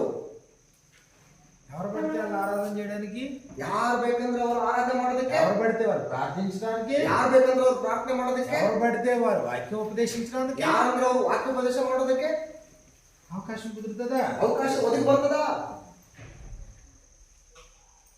కాబట్టి పాత నిబంధన గ్రంథంలో ಆದ್ರಿಂದ ಹಳೆ ಒಡಂಬಡಿಕೆಯ ಪುಸ್ತಕದಲ್ಲಿ ఎంత స్పష్టంగా ಇಷ್ಟೂ ಸ್ಪಷ್ಟವಾಗಿ వారు ఎలా దేవుణ్ణి ఆరాధించడానికి వారు తమను తాము సిద్ధపరచుకోవాలో చెప్పడం జరిగింది. ತಾವುಗಳು ದೇವರನ್ನು ಆರಾಧಿಸೋಕೆ ತಮ್ಮನ್ನು ತಾವು ಯಾವ ರೀತಿ ಸಿದ್ಧಪಡಿಸಿಕೊಳ್ಬೇಕು ಅನ್ನೋದನ್ನು ತೋರಿಸ್ಕೊಡ್ತಾರೆ. కాబట్టి వాళ్ళు అలాగా తమను తాము వారు సిద్ధం చేసుకోకపోతే, ಅವರು ಆ ರೀತಿಯಾಗಿ ತಮ್ಮನ್ನು ತಾವು ಸಿದ್ಧಪಡಿಸಿಕೊಳ್ಳದಿದ್ದರೆ ఇదిగో వారు వెళ్ళగొట్టబడతారు దేవుని దగ్గర నుంచి. ದೇವರಿಂದ ಅವರು ಹೊರಹಾಕಲ್ಪಡ್ತಾರೆ. నాదాబు అభిహులు మాత్రమే కాదు, ನಾದಾಬ ಅಬಿಹುರು ಮಾತ್ರವೇ ಅಲ್ಲದೆ ఇదిగో ఆ పరిస్థితి ఎవరికి దాపురించినా గానీ భయంకరంగానే ఉంటుంది. ಅಂತಹ ಪರಿಸ್ಥಿತಿ ಯಾರಿಗೆ ಸಂಭವಿಸಿದ್ರು ಕೂಡ ಆ ಒಂದು ಸಂಭವಿಸಿದಂತ ಒಂದು ಘಟನೆ ಬಹಳ ಭಯಂಕರವಾಗಿಯೇ ಇರುತ್ತೆ. కాబట్టి ఇది పాత నిబంధన. ಇದು ಹಳೆ ಒಡಂಬಡಿಕೆ. అప్పుడు ఒకవేళ మనం క్రొత్త నిబంధనలోకి వచ్చామనుకోండి, ಈಗ ನಾವು ಹೊಸ ಒಡಂಬಡಿಕೆ ಬಂದು ಅಂತ ಇಟ್ಕೊಳ್ಳಿ. అప్పుడు క్రొత్త నిబంధనలో కూడా ಹೊಸ ಒಡಂಬಡಿಕೆಯಲ್ಲಿ ಕೂಡ ఆరాధించేటువంటి జనులు ఎవరై ఉండాలి? ಆರಾಧಿಸುವಂತಹ ಜನಗಳು ಯಾರಾಗಿರಬೇಕು? జనులేమో పాపులు, ಜನರೇನೋ ಪಾಪಿಗಳಾಗಿದ್ದಾರೆ. ప్రభు అయిన యేసుక్రీస్తు వారు ఈ లోకానికి వచ్చేటప్పటికి ಕರ್ತನಾದ ಯೇಸು ಕ್ರಿಸ್ತನವರು ಈ ಲೋಕಕ್ಕೆ ಬರುವಷ್ಟರೊಳಗಡೆ రోమిలికి రాసిన పత్రిక 3వ అధ్యాయం 10వ వచనం నుండి మనకి ఇలా రాయబడింది. ರೋಮ ಪತ್ರಿಕೆ 3ನೇ ಅಧ್ಯಾಯ 10ನೇ ವಚನದಿಂದ ನಮಗೆ ಈ ರೀತಿಯಾಗಿ ಬರೆಯಲ್ಪಟ್ಟಿದೆ. నీతిమంతుడు లేడు, ఒక్కడైనను లేడు, ನೀತಿವಂತನೂ ಇಲ್ಲ, ಒಬ್ಬನಾದರೂ ಇಲ್ಲ, దేవుడు వెతికేవాడు లేడు, ದೇವರನ್ನು ಹುಡುಕುವವನು ಇಲ್ಲ, అందరూ త్రోవ తప్పి ఏకముగా పనికి మాలి వారైరి, ಎಲ್ಲರೂ ದಾರಿ ತಪ್ಪಿ ಕೆಲಸಕ್ಕೆ ಬರಲಾರದವರಾಗಿದ್ದಾರೆ. రోమ పత్రిక 3వ అధ్యాయం 23వ వచనంలో ರೋಮ ಪತ್ರಿಕೆ 3ನೇ ಅಧ್ಯಾಯ 23ನೇ ವಚನದಲ್ಲಿ ఏ భేదమును లేదు, అందరూ పాపము చేసి ಹೆಚ್ಚು ಕಡಿಮೆ ಏನೂ ಇಲ್ಲ, ಎಲ್ಲರೂ ಪಾಪ ಮಾಡಿ దేవుడు అనుగ్రహించి మహిమను పొందలేకపోతున్నారు. ದೇವರು ಅನುಗ್ರಹಿಸುವಂತ ಮಹಿಮೆಯನ್ನು ಹೊಂದದೆ ಹೋಗಿದ್ದಾರೆ. కాబట్టి ఇప్పుడు ప్రజలు ఏ పరిస్థితిలో ఉన్నారు? ಈಗ ಜನಗಳು ಯಾವ ಪರಿಸ್ಥಿತಿಯಲ್ಲಿ ಇದ್ದಾರೆ? పాపపు సమస్య, ಪಾಪದ ಒಂದು ದೊಡ್ಡ ಸಮಸ್ಯೆ. సులువుగా చిక్కులు పెట్టు పాపంలో ఉన్నారు మనుషులు. ಸುಲಭವಾಗಿ ಒಂದು ಗಂಟುಗಳಲ್ಲಿ ಸಿಕ್ಕಾಕಿಕೊಳ್ಳುವಂತ ಒಂದು ಪಾಪದ ಸ್ಥಿತಿಯಲ್ಲಿದ್ದಾರೆ. కాబట్టి నేటి మనిషి యొక్క సమస్య ఒకటే పాపము. ಇಂದಿನ ಮನುಷ್ಯನ ಸಮಸ್ಯೆ ಒಂದೇದಾಗಿ ಪಾಪ. ప్రభువైన యేసుక్రీస్తు వారి భూమి మీదకి వచ్చినప్పటికి పాపమే పెద్ద సమస్య. ಕರ್ತನಾದ ಯೇಸು ಕ್ರಿಸ್ತನವರು ಈ ಭೂಮಿಗೆ ಬಂದಾಗ ಇರ್ತಕ್ಕಂಥ ದೊಡ್ಡ ಸಮಸ್ಯೆನೇ ಪಾಪವಾಗಿದೆ. ఇదిగో పాపం వల్ల వచ్చేటువంటి జీతము మరణము రెండో సమస్య. ಪಾಪದಿಂದ ಬರ್ತಕ್ಕಂಥ ಸಂಬಳ ಮರಣ ಅನ್ನುವಂಥದ್ದು ಎರಡನೇ ಸಮಸ್ಯೆ ಆಗಿದೆ. కాబట్టి మరణం అంటే భౌతికమైన మరణం కాదు, దేవునికి దూరం అయిపోవడం మరణం. ಈ ಮರಣ ಅಂತಂದ್ರೆ ಭೌತಿಕವಾದಂತ ಮರಣ ಅಲ್ಲ, ದೇವರಿಂದ ದೂರವಾಗುವಂತ ಮರಣ ಇದು. 3, మరణించిన వాడు భౌతికంగా కూడా మరణిస్తే వాడికి ఎదుర్కోబోయేది తీర్పు మరొక సమస్య. ಈ ಭೌತಿಕವಾದಂತ ಮರಣವನ್ನ ಹೊಂದುವಂತವನು ಕೂಡ ತೀರ್ಪನ್ನ ಎದುರಿಸುವಂತ ಒಂದು ಸಮಸ್ಯೆ. కాబట్టి తీర్పు క్షమించండి, పాతాళం, మరణం అనంతరం పాతాళం ఇంకో సమస్య. ದಯಮಾಡಿ ಕ್ಷಮಿಸಿ, ಮರಣದ ನಂತರ ಪಾತಾಳ. ఎందుకంటే పాతాళం అపరిమితముగా తన నోరు తెరుచుకుని ప్రతి వారిని మింగుతా ఉంది. ಯಾಕಂದ್ರೆ ಪಾತಾಳ ತನ್ನ ವಿಶಾಲವಾದಂತ ಬಾಯಿಯನ್ನು ತೆಗೆದುಬಿಟ್ಟು ಪ್ರತಿಯೊಬ್ಬರು ಕೂಡ ಆಕರ್ಷಣೆ ಮಾಡ್ಕೊಳ್ತಾ ಇದೆ, ತನ್ನೊಳಗೆ ಎಳ್ಕೊಳ್ತಾ ಇದೆ. 4, నిత్యమైన తీర్పు మరొక సమస్య. 4ನೇದಾಗಿ ನಿತ್ಯವಾದಂತ ತೀರ್ಪು ಅನ್ನುವಂಥದ್ದು ಮತ್ತೊಂದು ಸಮಸ್ಯೆ. ఇదిగో మరొక సమస్య, నరకం ఇంకో సమస్య. ಮತ್ತೊಂದು ಸಮಸ್ಯೆ ನರಕ ಅನ್ನುವಂಥದ್ದು ಒಂದು ಸಮಸ್ಯೆ. ఇది మనుషుల ముందు ఉన్న సమస్య. ಇದು ಮನುಷ್ಯನ ಮುಂದಿರ್ತಕ್ಕಂಥ ಸಮಸ್ಯೆ ಇವೆಲ್ಲ. ఈ సమస్యను గుర్తించే మనుషులు లేడు. ಈ ಸಮಸ್ಯೆಯನ್ನು ಗುರುತಿಸುವಂತ ಮನುಷ್ಯನಿಲ್ಲ. మనుషులు ఏమనుకుంటున్నారంటే ಮನುಷ್ಯರು ಏನ್ ಅನ್ಕೊಳ್ತಾ ಇದಾರೆ ಅಂತಂದ್ರೆ డబ్బు లేకపోవడం సమస్య, ಹಣ ಇಲ್ಲದೆ ಇರ್ತಕ್ಕಂಥದ್ದು సమస్ಯೆ, మాకు ఇల్లు లేదు సమస్య, ನಮಗೆ ಮನೆ ಇಲ್ಲ ಅದು ಸಮಸ್ಯೆ, లేకపోతే మాకు ఒంట్లో బాగుంటలేదు, ఆరోగ్యం లేదు సమస్య, ಇಲ್ಲ ಅಂದ್ರೆ ನಮಗೆ ಮೈಯಲ್ಲಿ ಹುಷಾರಿಲ್ಲ, ನಮಗೆ ಆರೋಗ್ಯ ಸರಿ ಇಲ್ಲ ಇದು ಸಮಸ್ಯೆ, లేకపోతే మాకు ఇదిగో మాకు పిల్లలు పుట్టారు కానీ ఆడపిల్లలే పుట్టారు, మగ పిల్లలు పుట్టలేదు, అదో సమస్య. ಈಗ ನಮಗೆ ಮಕ್ಕಳು ಹುಟ್ಟಿದ್ದಾರೆ, ಗಂಡು ಮಕ್ಕಳು ಹುಟ್ಟಿಲ್ಲ, ಹೆಣ್ಮಕ್ಳು ಹುಟ್ಟಿದ್ದಾರೆ, ಇದು ಒಂದು ಸಮಸ್ಯೆ. అసలు పిల్లలే లేని వాళ్ళకేమో మాకు పిల్లలు లేరు, అదో సమస్య. సమస్య. ಇಷ್ಟಕ್ಕೂ ಮಕ್ಕಳಿಲ್ದಿರ್ತಕ್ಕಂಥವ್ರಿಗೂ ಇಷ್ಟು ನಾವು ಮಕ್ಕಳೇ ಇಲ್ಲ ಅನ್ನೋದು ಒಂದು ಸಮಸ್ಯೆ. పెళ్లి కానోళ్ళకేమో ఎంతకాలం చూస్తున్నామో పెళ్లి కాలేదు సమస్య. ಸೊ ಮದುವೆ ಆಗ್ಲಾರ್ದಂತವ್ರಿಗೆ ಎಷ್ಟು ಕಾಲ ಆಯ್ತು, ಎಷ್ಟು ದಿವಸ ಆಯ್ತು ನಮ್ಗೆ ಇನ್ನೂ ಮದುವೆ ಆಗ್ತಾ ಇಲ್ಲ ಅನ್ನೋದು ದೊಡ್ಡ ಸಮಸ್ಯೆ. చదువుకునే పిల్లలకేమో అనుకున్న మార్కులు రావట్లేదు సమస్య. ಸೊ ಓದ್ಕೊಳ್ಳುವಂತ ಮಕ್ಕಳಿಗೆ ನಾವು ಅಂದ್ಕೊಂಡಂತ ಮಾರ್ಕ್ಸ್ಗಳು ಬರ್ತಾ ಇಲ್ಲ ಅನ್ನೋದು ಅದೊಂದು ಸಮಸ್ಯೆ. అంటే మనుషుల ఫోకస్ అంతా దేని మీదకి వెళ్ళిపోయింది? ಅಂದ್ರೆ ಮನುಷ್ಯರ ಫೋಕಸ್ ಎಲ್ಲವೂ ಕೂಡ ಯಾವ್ದ್ರ ಮೇಲೆ ಹೊಂಟೋಗಿದೆ? శరీర సంబంధమైన సమస్యలు, ಶರೀರ ಸಂಬಂಧವಾದಂತಹ ಸಮಸ್ಯೆಗಳ ಮೇಲೆ ಕೇಂದ್ರೀಕೃತವಾಗಿದೆ. ఇది కాదు, ಇದು ಸಮಸ್ಯೆ ಅಲ್ಲ. మనిషి యొక్క ప్రధానమైన సమస్య పాపము. ಮನುಷ್ಯನ ಬಹಳ ಪ್ರಮುಖವಾದಂತ ಒಂದು ಸಮಸ್ಯೆ ಯಾವ್ದಂತಂದ್ರೆ ಅದು ಪಾಪ. దేవుడు ఆజ్ఞాపించిన దాన్ని జరిగించలేకపోవడం పాపం. ದೇವರು ಆಜ್ಞಾಪಿಸಿದಂತವುಗಳನ್ನ ನಡೆಸಲಾರದೇ ಇರುವಂತದ್ದು ದೊಡ್ಡ ಸಮಸ್ಯೆ. నిన్ను సృజించిన సృష్టికర్త మాటను ధిక్కరించడం పాపం. ನಿನ್ನನ್ನು ಸೃಷ್ಟಿಸಿದಂತ ಸೃಷ್ಟಿಕರ್ತನ ಮಾತನ್ನ ಧಿಕ್ಕರಿಸುವಂತದ್ದು ದೊಡ್ಡ ಪಾಪ. దాని వలన ಅದರಿಂದಾಗಿ రెండవ సమస్యలో పడుతున్నావు. ಎರಡನೇ ಸಮಸ್ಯೆಗಳಿಗೆ ಬೀಳ್ತಾ ಇದ್ದೆ ನೀನು. రెండవ సమస్య ఏంటి? ಎರಡನೇ సమಸ್ಯೆ ಏನು? మరణం రెండవ సమస్య. ಎರಡನೇ ಸಮಸ್ಯೆ ಮರಣ ಸಮಸ್ಯೆ. మరణం అంటే దేవునికి దూరం అవుతున్నావు. ಅಂದ್ರೆ ಮರಣ ಅಂತಂದ್ರೆ ದೇವರಿಂದ ನೀನು ದೂರ ಆಗ್ತಾ ಇದೆಯಾ? దేవుని పోలిక దేవుని స్వరూపం కానీ దేవునికి దూరం అయిపోతున్నావు. ದೇವರ ಹೋಲಿಕೆ ದೇವರ ಸ್ವರೂಪದಲ್ಲಿ ಇರ್ತಕ್ಕಂಥ ನೀನು ದೇವರಿಂದ ದೂರ ಆಗ್ತಾ ಇದೆಯಾ? రెండవ సమస్య అది. ಎರಡನೇ ಸಮಸ್ಯೆ ಇದು. ఇప్పుడు మొదటి సమస్యలో ఉండి ಈಗ ಮೊದಲನೇ ಸಮಸ್ಯೆ ಅಲ್ಲಿ ಇದ್ದುಕೊಂಡು ఈ సమస్యను పరిష్కరించుకోకుండా ಈ ಸಮಸ್ಯೆಯನ್ನು ನೀನು ಬಗೆಹರಿಸಿಕೊಳ್ಳದೇನೆ దాని వెంబడి వచ్చే రెండో సమస్యలో కూడా ఉండి ಅದರ ಹಿಂದೆ ಬರ್ತಕ್ಕಂಥ ಎರಡನೇ ಸಮಸ್ಯೆಗಳನ್ನು ಕೂಡ ನೀನು ಇದ್ದುಕೊಂಡು ఈ రెండు సమస్యల్ని పరిష్కరించుకోకుండా ಈ ಎರಡು ಸಮಸ್ಯೆಗಳನ್ನು ನೀನು ಪರಿಹಾರ ಮಾಡಿಕೊಳ್ಳದೇನೆ నువ్వు దేహాన్ని విడిచిపెట్టావనుకో, ಈ ದೇಹನ ನೀನು ಬಿಟ್ಟು ಅಂತ ಇಟ್ಕೋ, నువ్వు వెంటనే పోయే మరొక సమస్య అక్కడ. ತಕ್ಷಣವೇ ನೀನು ಹೋಗುವಂತ ಮತ್ತೊಂದು ಸಮಸ್ಯೆ ಯಾವುದು? పాతాళము అపరిమితముగా తన నోరు తెరుచుకుని ఉంది. ಪಾತಾಳ ಬಹು ವಿಶಾಲವಾಗಿ ತನ್ನ ಬಾಯನ್ನು ತೆರೆದುಕೊಂಡಿದೆ.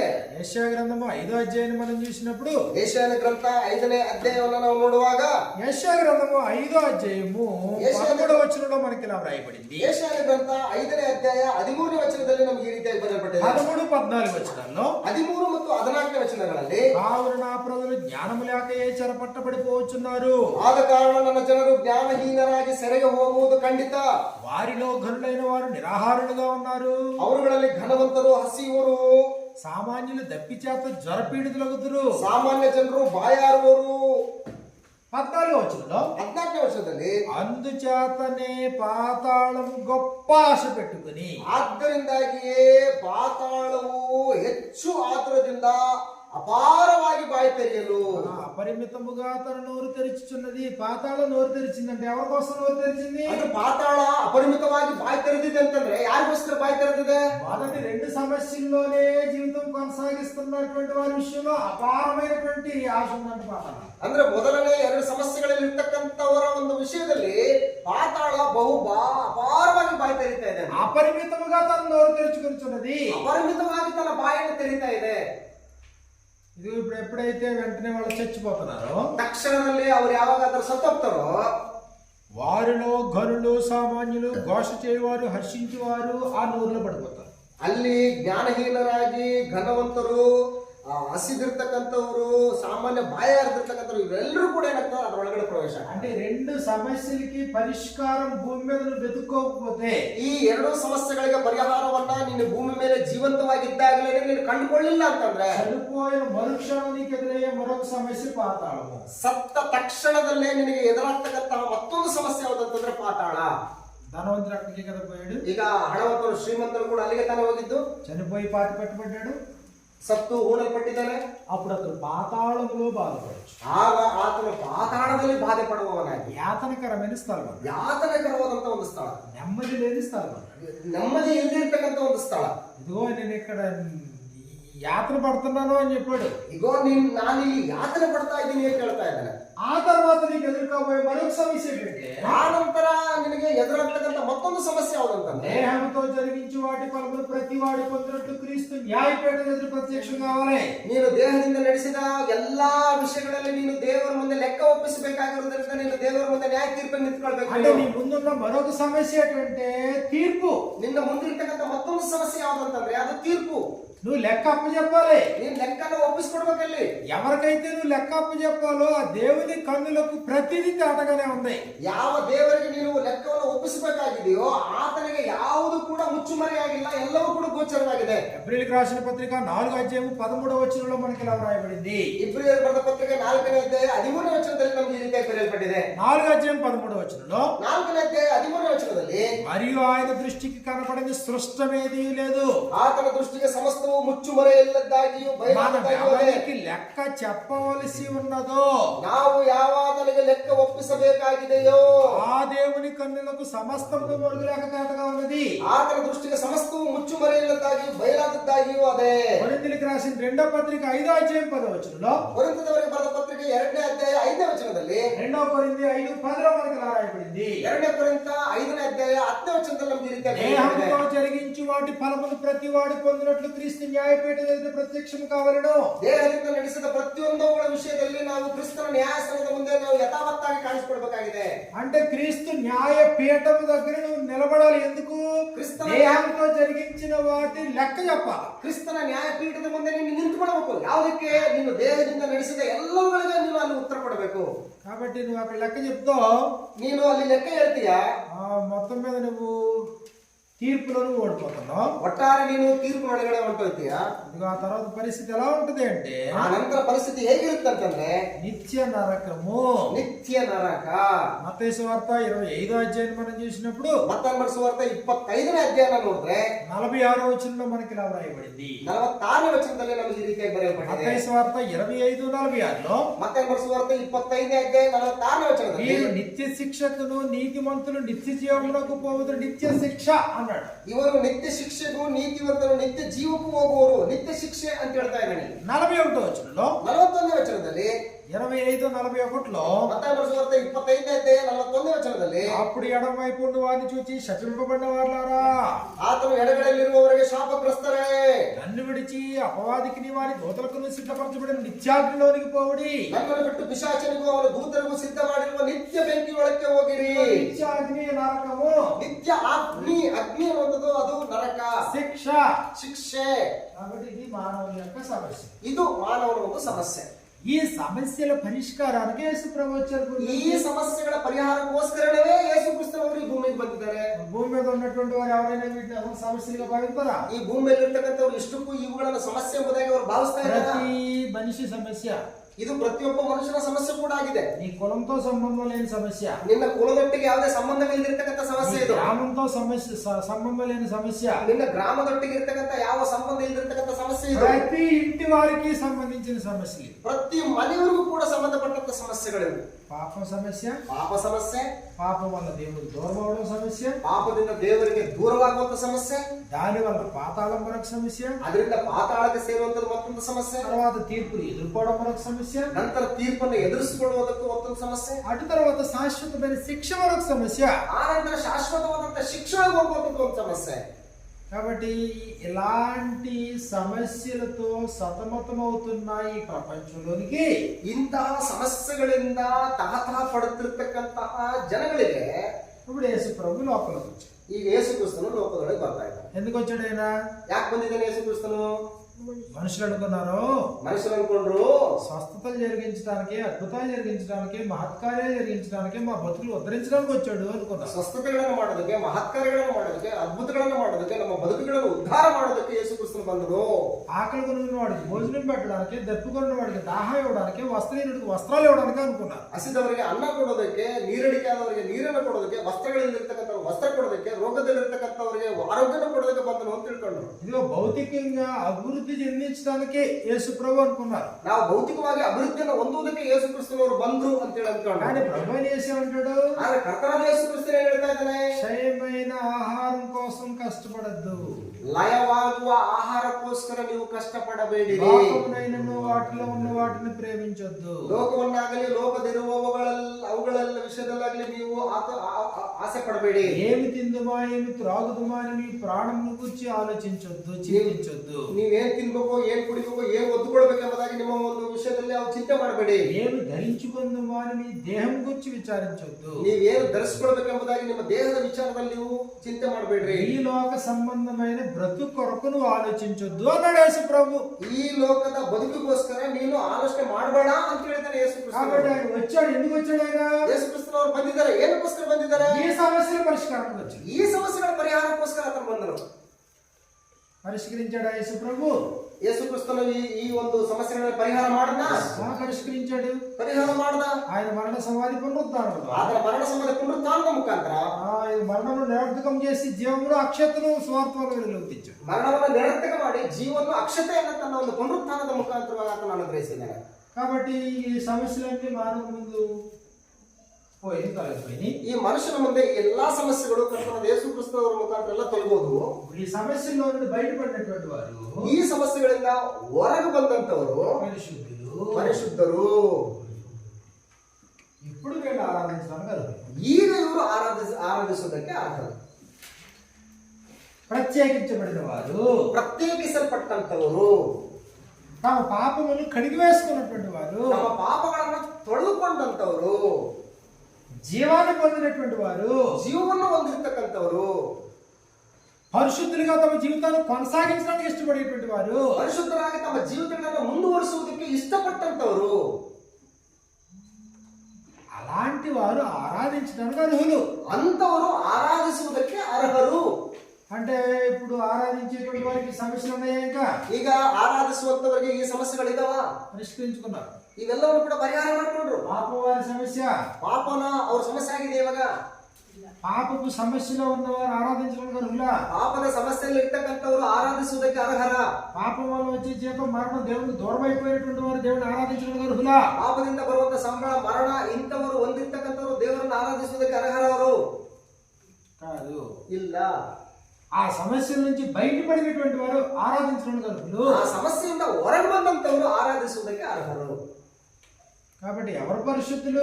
ಯಾರು ಪರಿಶುದ್ಧರು? చిన్న బ్రేక్ తీసుకున్న తర్వాత మాట్లాడతాం. ಒಂದು ಚಿಕ್ಕ ಬ್ರೇಕ್ ತೆಗೆದುಕೊಂಡು ಮತ್ತೆ ಮಾತಾಡೋದು. మీకు బోర్గా ఉందా? ಬೋರ್ ಆಗಿದೆಯಾ? కష్టంగా ఉందా? ಕಷ್ಟವಾಗಿದೆಯಾ? ఎవరిని ఆరాధించాలని ఫోకస్ పక్కనట్టు కాసేపు ಯಾರು ಆರಾಧಿಸಬೇಕು ಅನ್ನುವಂಥದ್ರ ಬಗ್ಗೆ ಒಂದು ಸ್ವಲ್ಪ ಫೋಕಸ್ ಮಾಡಿ. ನೀವು ఆరాధించేవాళ్ళు అర్హులా? ಆರಾಧಿಸುವಂತವರು ಅರ್ಹರೇನಾ?